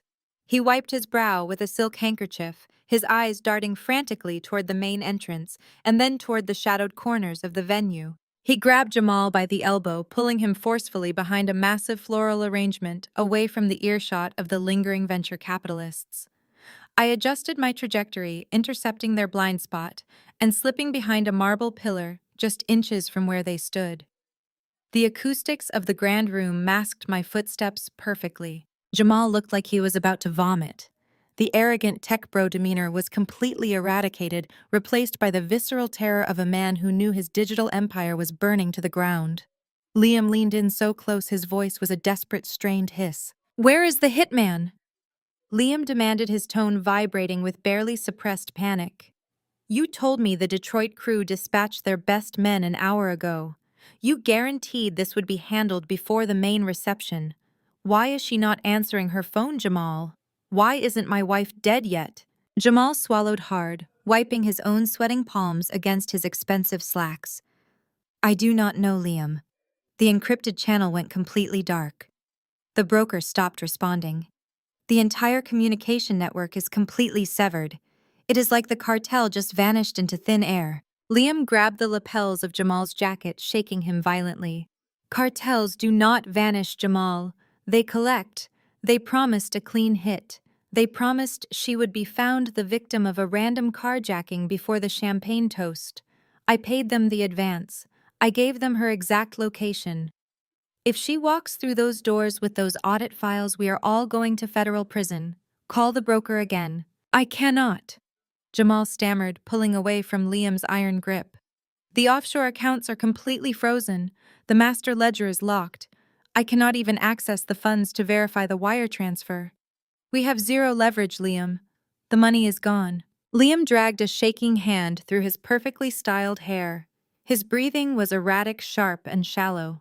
He turned back toward the ballroom, desperately trying to paste the winning entrepreneurial smile back onto his face. He nodded tightly at a passing bank executive, but the mask was melting fast. I stepped out from behind the marble pillar. The crimson suit flared brightly against the muted tones of the floral arrangement. I held the black leather folder loosely in my right hand. "Hello, darling," I said, my voice carrying perfectly over the ambient noise of the gala. Liam spun around. The blood instantly drained from his face, leaving him looking like a polished corpse. His eyes dropped to the tailored red fabric, then darted to the silver necklace resting against my collarbone. He looked as if he was staring at an apparition. "The hitman was never coming, Liam," I stated, my voice ice cold. "And the timid accountant you thought you married died the moment you put a price on her head." Jamal took a terrified step backward, bumping hard into the marble column. He looked at the leather folder in my hand and then up at my face, realizing with horrifying clarity that the digital ghost who had decimated his offshore servers was standing right in front of him. I smiled, the kind of ruthless corporate smile Liam had always used when executing a hostile takeover. I opened the black folder and pulled out the crisp white contract bearing his digital signature and his biometric stamp. "You look like you have seen a ghost, Liam," I said, stepping close enough to smell the stale, expensive scotch on his breath. "But you should be smiling. I just saved your life. The cartel is officially out of the picture. I bought your debt." I shoved the legal document against his chest, forcing him to take it. He stared blindly at the text, his mind unable to comprehend the absolute destruction of his reality. "You owe me $10 million, I whispered, leaning in, so only he could hear the death knell of his freedom. "And I am collecting immediately. And I am collecting immediately." Liam staggered backward, clutching the black leather folder against his chest, as if it could somehow stop his heart from hammering out of his ribcage. He looked frantically at Jamal, who was already sliding along the edge of the massive floral arrangement, looking for the nearest emergency exit. The prominent venture capitalist Liam had been charming just seconds ago, turned around, his brow furrowed in confusion at the sudden intense shift in energy. Liam was a cornered animal, but he possessed the survival instincts of a seasoned corporate predator. He realized instantly that he only had one single lifeline left: the merger. If he could just get the corporate buyers to sign the final acquisition papers tonight, he would secure a $50 million cash buyout. He needed the ink to dry on those documents before the government froze his corporate accounts. He needed the acquiring firm's money to hit his ledger so he could wire the funds to my holding company and buy his life back. He shoved the leather folder violently into his jacket pocket and marched directly toward the elevated stage at the front of the ballroom. The ballroom was a masterpiece of manufactured opulence. The air smelled of expensive perfume and roasted duck. Wall Street elites and high society investors mingled under the crystal chandeliers, completely unaware that the family hosting them was currently imploding. I stood perfectly still in the center of the crowd, the tailored crimson fabric of my suit acting as a beacon in a sea of conservative black and gray. I watched Patricia hovering near the dessert station. Her usual air of absolute superiority had completely dissolved. She was desperately gripping a crystal flute of champagne, her knuckles white as bone. She kept forcing a strained, painful smile every time an investor walked past, but her eyes were glassy with sheer panic. She knew the Internal Revenue Service whistleblower division did not ignore anonymous dossiers backed by hard forensic evidence. The federal auditors were likely already boxing up her charity foundation computers. Then I spotted Rachel. She burst through the side entrance of the ballroom looking like she had just survived a hurricane. She nearly collided with a waiter carrying a tray of expensive hors d'oeuvres and did not even pause to apologize. Her normally immaculate designer gown was twisted, and her perfectly styled hair was a disheveled mess. She was frantically hammering at the screen of her phone, her mascara slightly smeared under her eyes. She was desperately trying to reach her bank managers to stop the massive hemorrhaging of her seized real estate portfolio. She caught my eye across the room. I gave her a slow, deliberate nod. She stopped dead in her tracks, the color completely draining from her face as she finally connected the dots. She realized the universal default that had wiped out $30 million of her net worth was not a computer glitch. It was a targeted execution. The timid sister-in-law she had locked out in the freezing rain was the exact same person wearing blood red in the center of the room watching her empire burn. She raised a trembling hand to her mouth, backing away toward the wall. A sharp ringing sound echoed through the massive room. Liam stood at the crystal podium, tapping a silver spoon against a champagne glass. The low murmur of the wealthy crowd faded into a respectful silence. "Welcome, everyone." Liam began, his voice projecting through the high-end sound system. He was sweating profusely, the bright stage lights reflecting off the heavy moisture on his forehead, but he forced his signature charismatic grin. Tonight is not just about a corporate acquisition. It is about the culmination of a dream. It is about family values. I let out a soft, sharp laugh that was instantly swallowed by the crowd. The sheer audacity of the man was breathtaking. He had ordered a hit squad to murder me less than 4 hours ago, and now he was standing on a stage preaching about family values. He spoke about transparency and community enrichment, while the dark money debt contract burned a hole in his breast pocket. He was a spectacular liar. It was the exact same tone he used when he promised to love and protect me on our wedding day. When we started this enterprise, we built it on a foundation of absolute trust and unshakable loyalty. Liam continued, gripping the edges of the podium so hard his hands visibly shook. We believe in building a legacy that outlasts us all, a legacy of integrity. The buyers from the acquiring firm stood near the stage, nodding approvingly at the hollow corporate buzzwords. I reached up and touched the silver necklace resting against my collarbone. The cheap sentimentality that Liam had mocked was now the only authentic thing in the entire building. John was outside in the armored SUV communicating with the federal task force. The perimeter was entirely locked down. There were unmarked vans idling at the loading docks and armed agents waiting at the valet stand. The trap was fully sprung. Liam gestured grandly to the acquiring executives. The lead buyer stepped up to the podium carrying a thick leather-bound portfolio containing the finalized merger contracts. This was the moment. This was the $50 million signature that Liam believed would wash away his sins and buy his freedom from my ownership. He pulled a heavy gilded pen from his tuxedo pocket. He looked out across the sea of faces and his eyes locked directly onto mine. He gave me a desperate, defiant smirk. It was the look of a man who firmly believed he had just found the ultimate loophole. He thought he was untouchable. He thought the absolute rules of capitalism would save him from the consequences of his actions. Liam uncapped the pen. He leaned over the podium, positioning the gold nib directly above the signature line on the thick parchment paper. He held my gaze for one final triumphant second. Just as the tip of the pen touched the paper, the massive heavy oak doors at the back of the ballroom slammed open. The thunderous crash of the heavy oak doors slamming against the marble walls echoed like a gunshot. The polite murmurs of Wall Street elites and high society investors instantly vanished. The live string quartet stopped playing mid-note, their bows hovering frozen over their cellos and violins.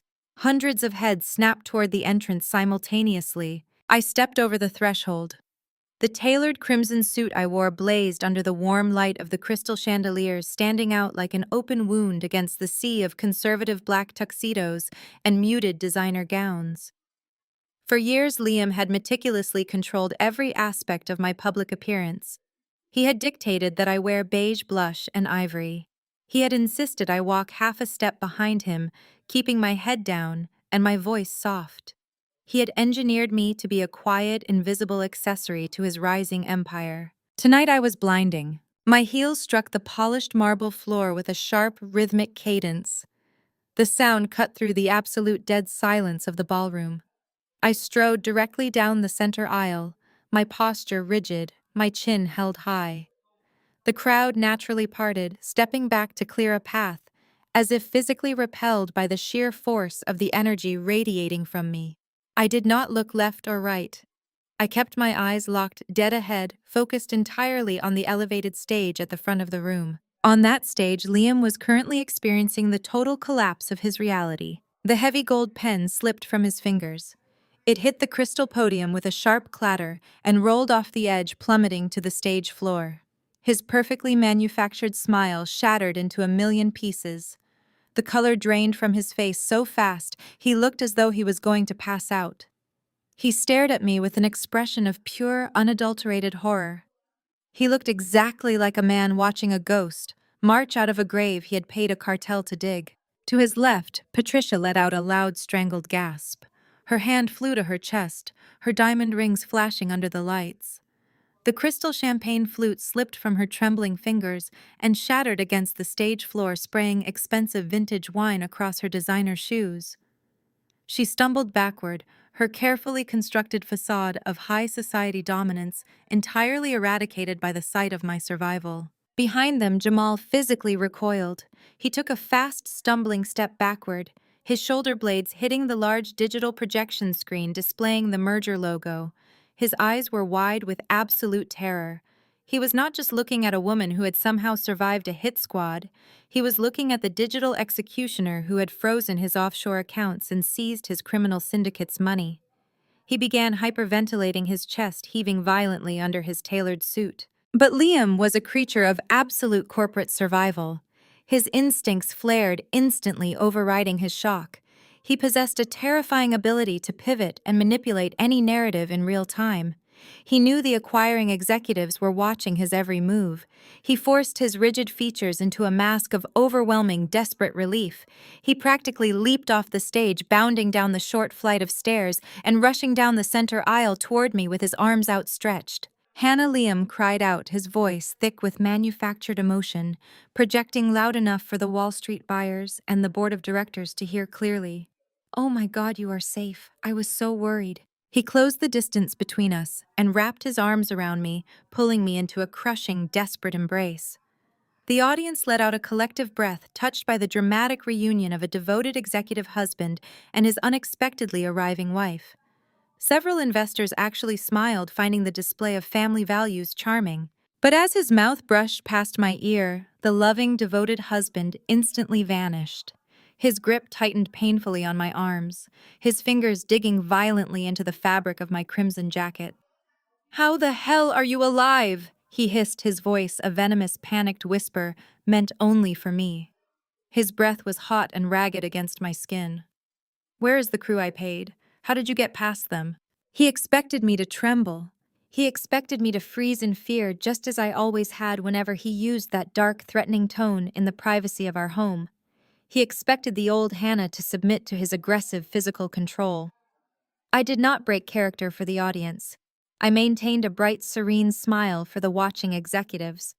Then I drove the sharp stiletto heel of my shoe directly and forcefully onto his instep. Liam flinched sharply, a hiss of pain escaping his clenched teeth.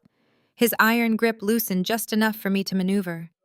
I gracefully sidestepped his embrace, twisting out of his arms with fluid precision, leaving him grasping at empty air.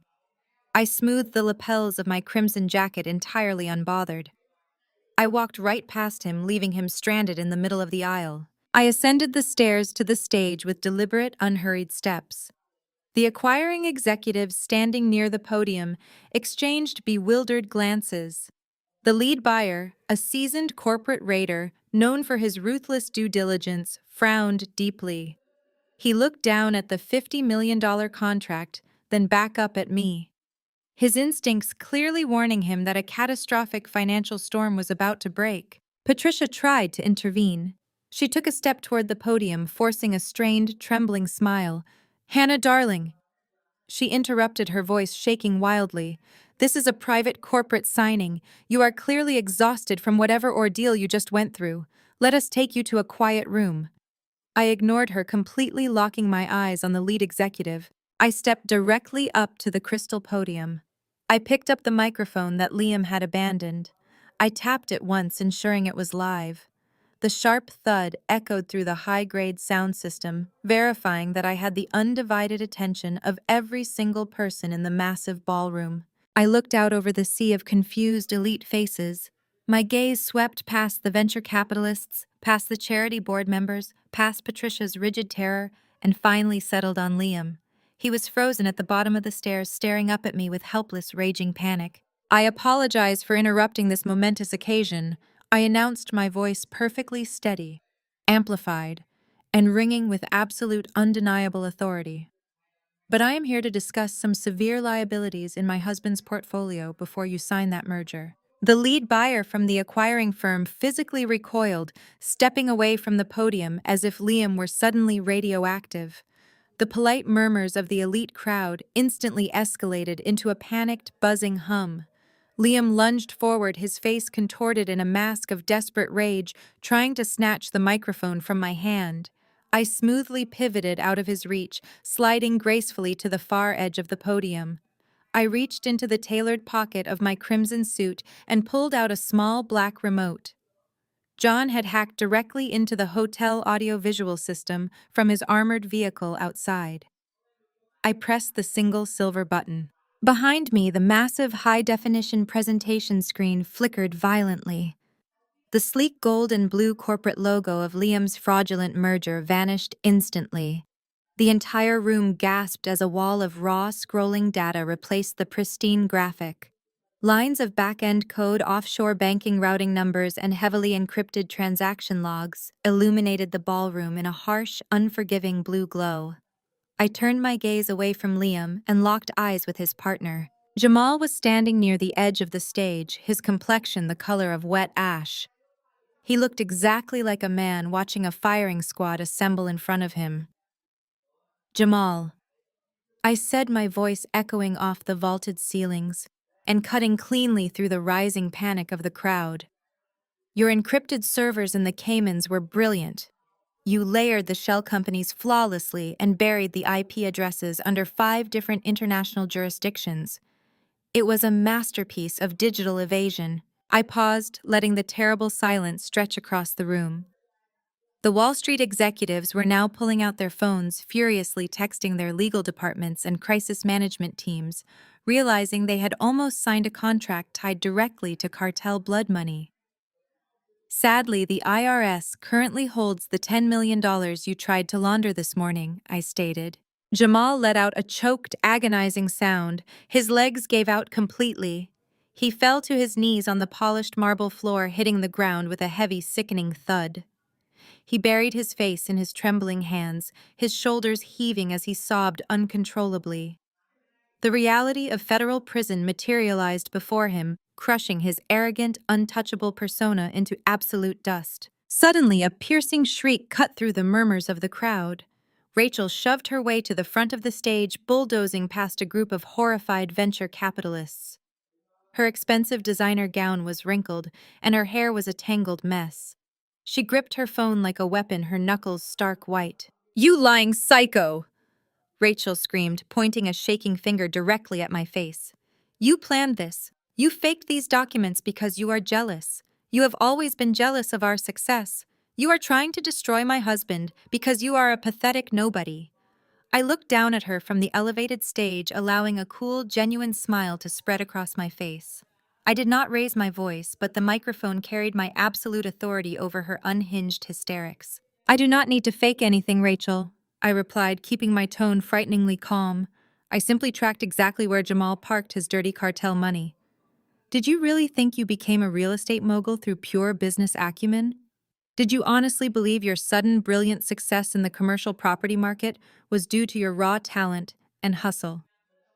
Every single luxury condo and every commercial property you purchased over the last 3 years was bought using stolen money washed through Jamal's dummy corporations. You are not a genius, Rachel. You are a highly documented money launderer. Rachel froze, her mouth opening and closing without sound. Her entire delusion of being a self-made corporate feminist icon was shattering in real time in front of the city's most powerful people. "Check your email, Rachel." I commanded, the temperature in the room plummeting. "The fraud division just seized your entire real estate portfolio. You are officially homeless as of an hour ago. I hope Jamal bought you a tent instead of a tennis bracelet." Rachel scrambled to unlock her phone, her hands shaking so violently she dropped the device twice onto the marble floor. When she finally managed to open her inbox, a fresh wave of utter horror washed over her features. She stared at the unread federal notifications from the Department of Justice outlining the immediate asset forfeiture of every single property under her name. A guttural sob tore from her throat. She dropped to the floor next to Jamal, clutching his jacket and weeping hysterically. The golden couple of the tech and real estate world was now reduced to a pair of sobbing criminals writhing on the floor of a luxury hotel. The lead buyer from the acquiring firm had seen enough. He snapped his leather portfolio shut with a loud, definitive crack. He glared at Liam with pure, absolute disgust. "The deal is dead," he announced, his voice booming through the silent ballroom. "We are initiating a full federal review of our previous interactions. Do not ever contact my firm again." He signaled his legal team, and they immediately marched off the stage, distancing themselves from the toxic radioactive fallout of Liam's crumbling empire. Liam stood completely paralyzed, watching his $50 million salvation walk out the heavy brass doors. His empire was gone. His leverage was gone. His absolute freedom was gone. He looked completely hollowed out, an empty shell of the arrogant predator he had been just hours ago. He could not speak and he could not move. But the destruction was not over. Patricia, who had been watching her family's total annihilation from the edge of the crowd, finally snapped. She knew her fraudulent charity foundation was the final piece of this puzzle, and she refused to go down quietly without inflicting pain. The polished matriarch completely lost her refined society veneer. Her face twisted into a mask of pure feral rage. She shoved a wealthy investor out of her way and charged the stage. Her designer heels stomped furiously up the short flight of stairs. She lunged at me, her eyes blazing with absolute hatred, raising her hand to slap me. Patricia swung her hand with all the vicious entitlement she had wielded like a weapon for decades. The heavy diamond rings on her fingers caught the harsh light of the chandeliers, aiming directly for my cheek. She wanted to physically put me back in my place, to reduce me to the timid, obedient girl she had terrorized since the day Liam brought me home. But the blow never landed. A massive figure stepped seamlessly from the heavy velvet curtains at the edge of the stage. John moved with the terrifying fluid speed of a career federal agent who had spent 30 years hunting down violent criminals. He did not flinch or hesitate. He simply raised his massive hand and caught Patricia's delicate wrist effortlessly in midair. The sharp crack of his palm against her forearm echoed through the microphone. Patricia gasped, her eyes wide with shock as her forward momentum was stopped dead. She tried to violently yank her arm back, but John's grip was an absolute iron vice. He stared down at her with freezing professional contempt. He did not say a single word, and he did not need to. The raw physical dominance of his stance forced the panicked matriarch to freeze in her tracks. John slowly lowered her arm and released her wrist, stepping back just a fraction of an inch to give me the floor, while establishing an impenetrable physical barrier between us. I looked down at my trembling mother-in-law. Her perfect platinum hair was slightly out of place, and her chest heaved with ragged, panicked breaths. The fierce aristocratic superiority she wore like armor had completely evaporated. I stepped closer, dropping my voice, so it carried a lethal, intimate clarity through the ballroom sound system. "Did your credit card get declined at the salon today, Patricia?" I asked, tilting my head slightly and mirroring the exact same condescending tone she had used to mock my wardrobe for years. I saw her eyes widen in sheer, unadulterated terror. Her jaw trembled violently. "That is exactly what happens when the charity board discovers you have been embezzling donation funds to buy your coastal villa," I stated, projecting the words so every single elite investor in the room could hear the absolute truth. A collective shocked gasp echoed from the high society guests remaining on the ballroom floor. I looked past Patricia and saw several prominent women in expensive gowns physically recoil in horror. Many of those women sat on the exact same philanthropic board Patricia chaired. They were the ones who had written the massive checks she stole. They had attended her lavish galas, smiled for the press cameras, and believed they were funding pediatric cancer research. I watched the realization hit the wealthy socialites like a physical strike. They stared at Patricia with unvarnished absolute disgust. The whispering began instantly, a rising tide of social execution. "You spent 6 years siphoning millions from a children's foundation to fund your private jet charters and your luxury real estate empire?" I continued, my voice slicing through the whispers. "You thought routing the stolen capital through Jamal's offshore shell companies made you entirely invisible. You believed you were simply too smart and too wealthy to ever face the consequences of stealing from sick children. But forensic accounting is an exact science, Patricia. The numbers never lie and they never forget. Patricia shook her head frantically, holding up her hands in a desperate attempt to stop the verbal barrage. No, she sobbed, her voice cracking. No, that is a lie. I built that charity. I am a pillar of this community. You are a common thief wearing expensive silk, I corrected sharply. And the FBI agents currently surrounding this hotel are very eager to discuss your tax evasion. The mention of the federal agents was the final crushing blow. Patricia looked frantically toward the grand windows at the front of the venue. The faint pulsing rhythm of red and blue emergency lights was now visible reflecting against the frosted glass of the lobby doors. The perimeter was entirely sealed. There was nowhere to run, and nowhere to hide. Patricia's knees literally buckled beneath her. The pristine, intimidating matriarch who had spent years mocking my modest background and demanding absolute obedience completely folded under the weight of her crimes. She collapsed onto the hard stage floor, her designer gown bunching up awkwardly around her legs. She buried her face in her hands, sobbing hysterically. The harsh, agonizing sounds of her weeping filled the silent ballroom.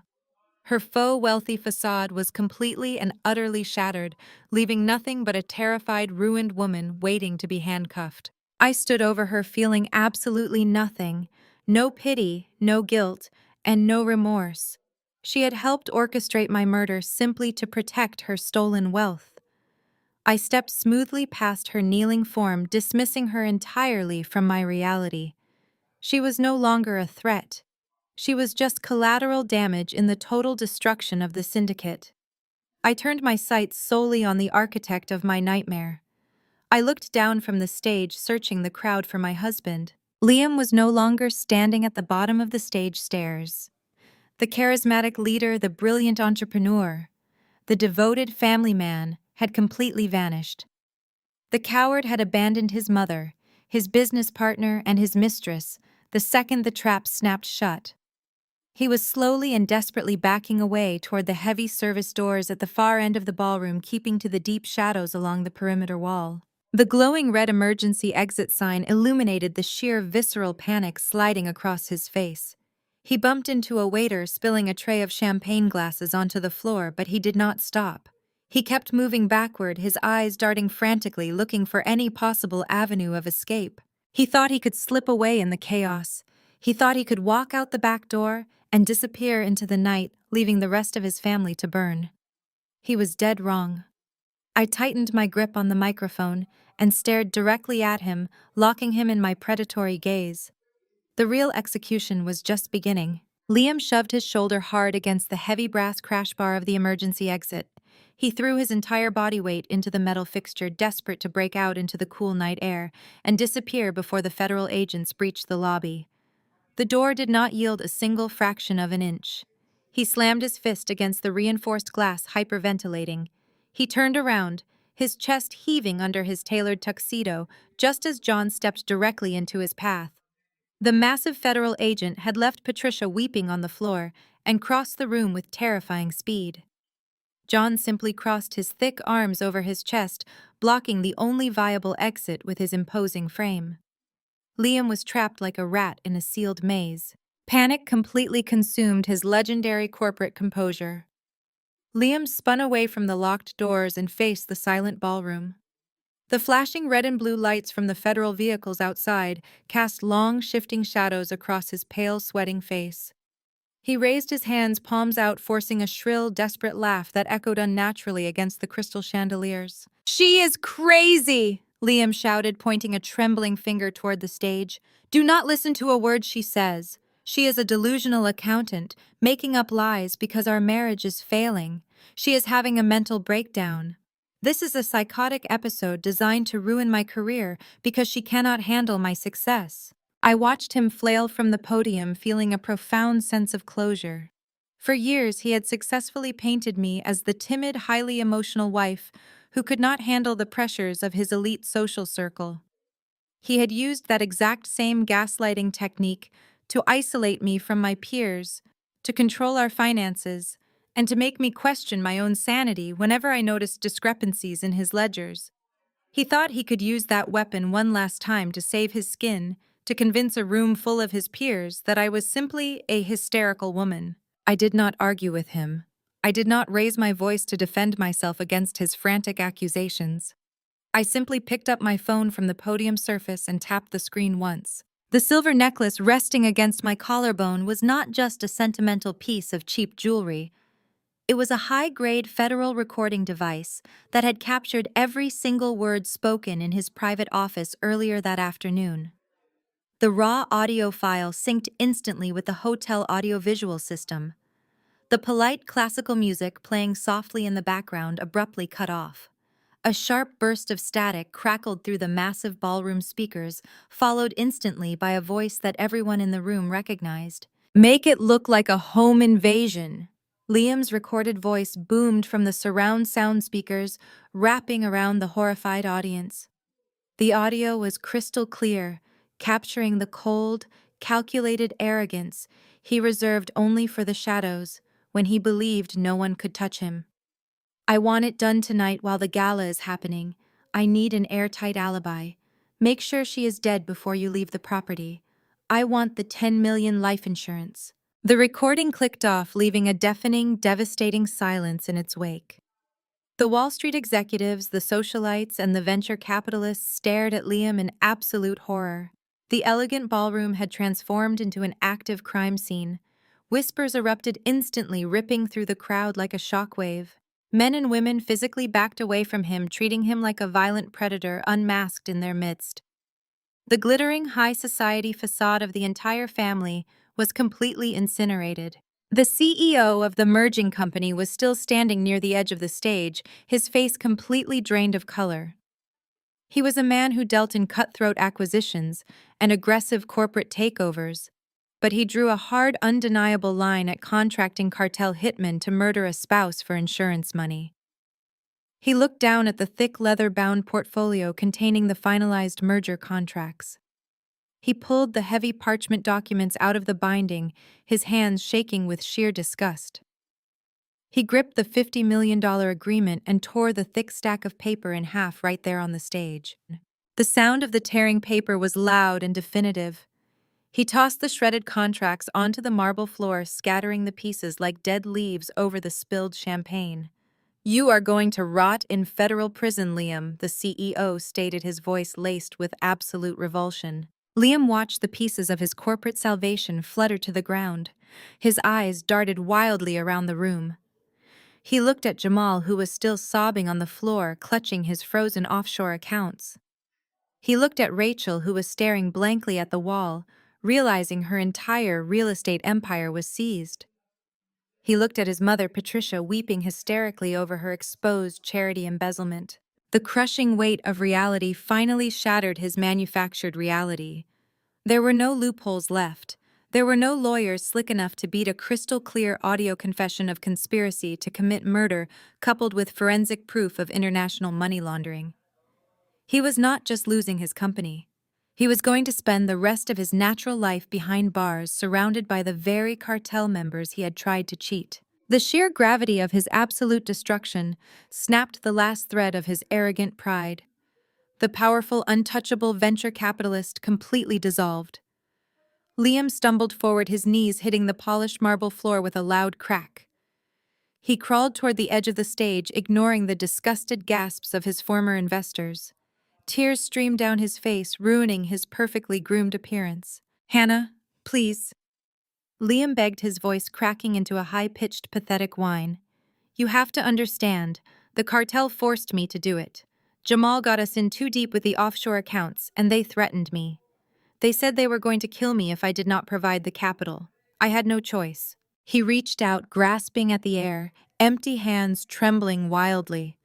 I stood above him, looking down at the man who had ordered my execution just hours ago.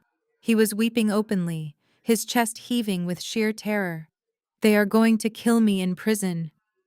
Hannah." He sobbed, his face slick with sweat and tears. "You know how these people operate. You have to help me. You have savings, right? You have your private accounting accounts. You can hire a defense team for me. You can post bail. Please, Hannah. I stared down at the pathetic, weeping man crawling on the stage floor.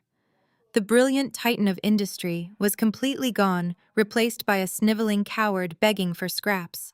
He was grasping at the hem of my tailored pants, his manicured fingernails scraping against the pristine marble. He looked up at me with red-rimmed eyes, his face a grotesque mask of sheer terror and ruined pride. He actually thought I would save him.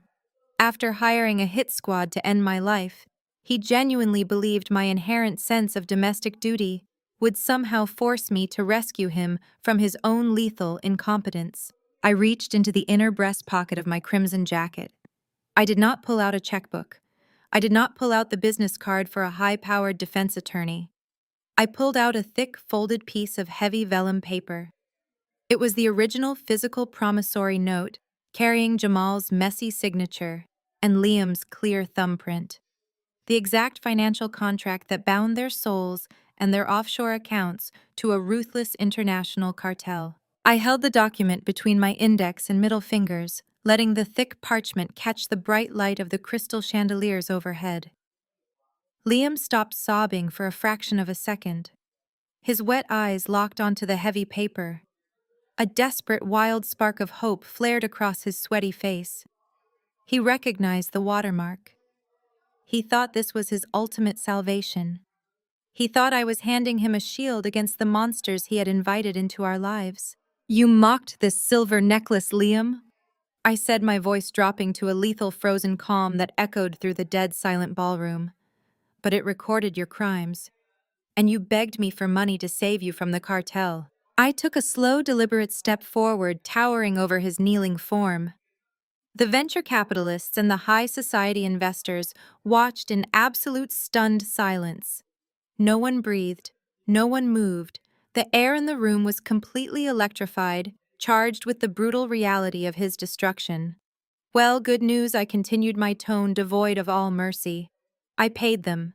Liam let out a loud, gasping breath of pure, overwhelming relief. A wet, hysterical laugh bubbled up in his throat. He slumped forward, resting his forehead against the stage floor, his shoulders shaking with the sheer adrenaline crash of a man who firmly believed he had just dodged a bullet.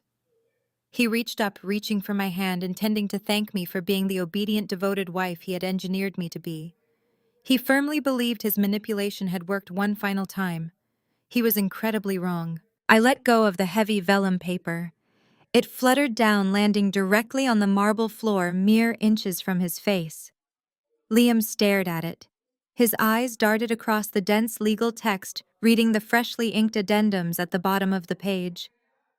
The relief on his face instantly evaporated, replaced by a look of cognitive dissonance so profound it looked like his brain had completely short-circuited. "I bought your debt using my private intelligence firm," I stated, enunciating every single syllable with razor-sharp precision. "I am now your sole legal creditor." Liam slowly pushed himself up onto his knees, his mouth hanging open. The blood completely drained from his face, leaving him looking like a polished corpse. He finally understood the absolute terrifying magnitude of what I had done. I had not saved him from the wolves. I had bought the cage. "You are going to federal prison for a very long time," I said, leaning down slightly so my eyes were perfectly level with his horrified gaze. "And every single cent you make stamping license plates or scrubbing prison toilets for the next 40 years will be automatically garnished and deposited directly into my bank account. I literally own you." The sheer absolute finality of the statement hit him like a physical blow. He collapsed backward, landing hard on his spine, his arms splayed out at his sides. He stared up at the painted ceiling of the ballroom, completely catatonic. The capitalist guillotine had dropped and severed his entire reality. His money, his power, his freedom.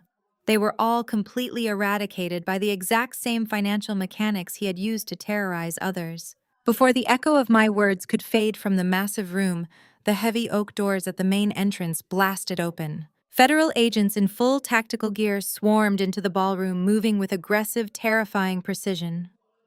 The sharp, loud commands of law enforcement instantly shattered the silence. FBI agents, IRS, criminal investigators, and financial task force operatives flooded the space. Their heavy boots hammered against the marble floor as they fanned out, establishing a hard perimeter and locking down every single exit in the building. "Nobody move!" A senior tactical agent roared over the chaos, his hand resting firmly on his holstered weapon. The Wall Street elite scrambled backward, pushing against the walls to clear a path. The acquiring executives who had torn up the contract raised their hands immediately, showing complete compliance with the raid. The tactical team surged forward, moving directly toward the stage with undeniable purpose. Two armed agents grabbed Jamal, hauling him off the floor and slamming him against a structural pillar. They yanked his arms behind his back, the sharp metallic clicking of heavy steel handcuffs echoing through the room. Jamal wailed, burying his face against the cold marble, completely broken. Across the floor, Rachel tried to run. She stumbled in her designer gown, taking 2 frantic steps toward the catering exit before a female agent tackled her around the waist. Rachel hit the ground, shrieking and thrashing wildly, kicking her expensive heels in the air. The agent pinned her down effortlessly, securing the cuffs around her wrists and dragging her upright. Her mascara was smeared down her cheeks, making her look like a deranged painting. Patricia was still weeping hysterically on the stage floor. An agent grabbed her by the shoulder of her expensive silk dress, pulling her up. She tried to slap him, her aristocratic entitlement flaring one final time, but the agent easily deflected the blow, twisting her arm behind her back. The cold steel locked around her wrists, shattering her high society illusion forever. She let out a piercing wail of pure mortification as she was paraded past the very socialites she had embezzled from. And then the lead agent reached Liam. He did not gently pull him up. He grabbed Liam by the lapels of his ruined tuxedo and violently hauled him to his feet. Liam was limp, offering zero resistance. His eyes were totally glazed over, staring blankly at nothing. The agent spun him around, forcing him against the crystal podium. The loud, definitive click of the handcuffs locking around Liam's wrists signaled the absolute end of his empire. The agents marched them toward the heavy mahogany doors. The initial shock wore off, and the syndicate instantly cannibalized itself. Patricia twisted in the federal agent's grip and shrieked at her son. She called him a fool, a pathetic failure, and a disgrace, who had single-handedly ruined her flawless, aristocratic legacy. Liam did not even blink or register her insults. He just stared at his expensive Italian leather shoes dragging across the floor, completely shattered. Jamal began shouting at the top of his lungs that he would testify against all of them. He offered the agents every encrypted password, every hidden ledger, and every offshore vault location if they just cut him a plea deal. Rachel spat at Jamal, calling him a spineless traitor, while simultaneously sobbing that she knew absolutely nothing about the hit squad or the cartel money. They sounded like rabid dogs fighting over a scrap of meat in a locked cage. The high society guests who had previously worshipped them now recorded their humiliating exit on their smartphones. I stood at the edge of the stage and watched the spectacle with freezing, absolute detachment. I did not feel a single ounce of sympathy. They had built their entire empire on deception, extreme greed, and lethal violence. Now they were being buried under the exact same weight. The heavy doors slammed shut behind the final federal agent, cutting off their screaming voices and leaving the ballroom in a state of stunned, electrified silence. It was finally over. The syndicate was completely eradicated. 1 year later, the chaotic memory of that ballroom felt like a lifetime away. I sat behind a massive desk of polished black marble in my sleek glass-walled office on the 45th floor of a Manhattan skyscraper. The morning sun poured through the floor-to-ceiling windows, casting a warm, golden glow across the room. I was no longer the obedient, quiet wife trapped in a toxic suburban mansion. I was the founder and chief executive officer of Vanguard Financial Forensics, an elite intelligence firm that specialized in tracking untraceable offshore assets and dismantling international money laundering rings. The corporate world that had once mocked me now paid me 7-figure retainers to clean up their most dangerous messes. I took a sip of sparkling water and looked out over the sprawling city skyline, feeling a profound, deep-seated sense of absolute freedom. The door to my office swung open, and my father stepped inside. John looked entirely in his element. He had retired from the Federal Bureau 6 months ago and immediately taken the position as my head of global security. He wore a sharp navy suit and carried 2 steaming cups of artisanal coffee from the cafe down the street. He set one cup on my marble desk and took a seat in the leather chair opposite me. He looked at me with immense, unvarnished pride. "We have a new financial update," John said, a slow, satisfied smile spreading across his face. He reached into his suit jacket and pulled out a single sheet of paper, sliding it across the desk toward me. I picked up the document and scanned the official banking transfer record. It was a federal penitentiary payroll receipt. Liam had been sentenced to 45 years without the possibility of parole. Patricia had received 20 years for extensive charity fraud and tax evasion. Jamal and Rachel were currently serving decades-long sentences in maximum security facilities. The cartel, seeing their funds seized and their identities exposed, had completely abandoned them. Liam was currently housed in a federal correctional institution in upstate New York. He had been assigned to the prison laundry facility. I looked at the exact monetary figure printed on the transfer receipt and let out a genuine sharp laugh. Liam just received his very first paycheck for his first week of manual labor. John stated, his eyes gleaming with sheer amusement. He earned exactly 12 cents an hour, scrubbing uniforms and washing prison bedding. The federal garnishment protocols kicked in automatically. His total weekly earnings of $4.80 were successfully transferred directly into your holding account. I leaned back in my chair looking at the receipt. The brilliant venture capitalist, the man who threw million-dollar parties and mocked my modest background, was now performing grueling manual labor for pennies. And every single cent he generated legally belonged to me. The absolute poetic justice of the situation was exquisite. I placed the receipt on my desk and took a sip of my coffee, letting the sweet taste of absolute victory wash over me. I reached up and gently touched the silver chain resting against my collarbone. It was the exact same chain I had worn on the night of the gala, the one Liam had called cheap and embarrassing. But it no longer held a hidden audio transmitter. I had replaced the electronic device with a flawless 3-carat diamond purchased with the very first dividend from my new company. It was a constant, brilliant reminder of my own undeniable power. I looked away from my father, looking directly past the camera lens and straight into the eyes of the audience. "They thought my silence was weakness," I said, my voice steady, clear, and entirely unyielding. "They thought my modest background was a fatal flaw that made me an easy target. They assumed I was just a naive girl they could isolate, control, and eventually discard when I became inconvenient. They did not realize that a woman who knows how to count every single penny also knows exactly how to take them all away." I smiled, letting the cold, hard truth of my victory resonate. If your in-laws ever mock your worth, do not get sad. Do not get mad. Get their bank routing numbers. The most profound lesson from this narrative of sweet revenge is that our true worth is never defined by those who belittle us, even if they share our bloodline. Often the individuals cast as the family failures possess the greatest resilience and potential. When faced with toxic environments and relentless gaslighting, the ultimate victory isn't merely about exposing the villains. It is about reclaiming your independence and building an authentic life on your own terms. True vindication always comes from thriving independently. Have you ever had to walk away from a toxic situation to find your strength? Share your story in the comments below.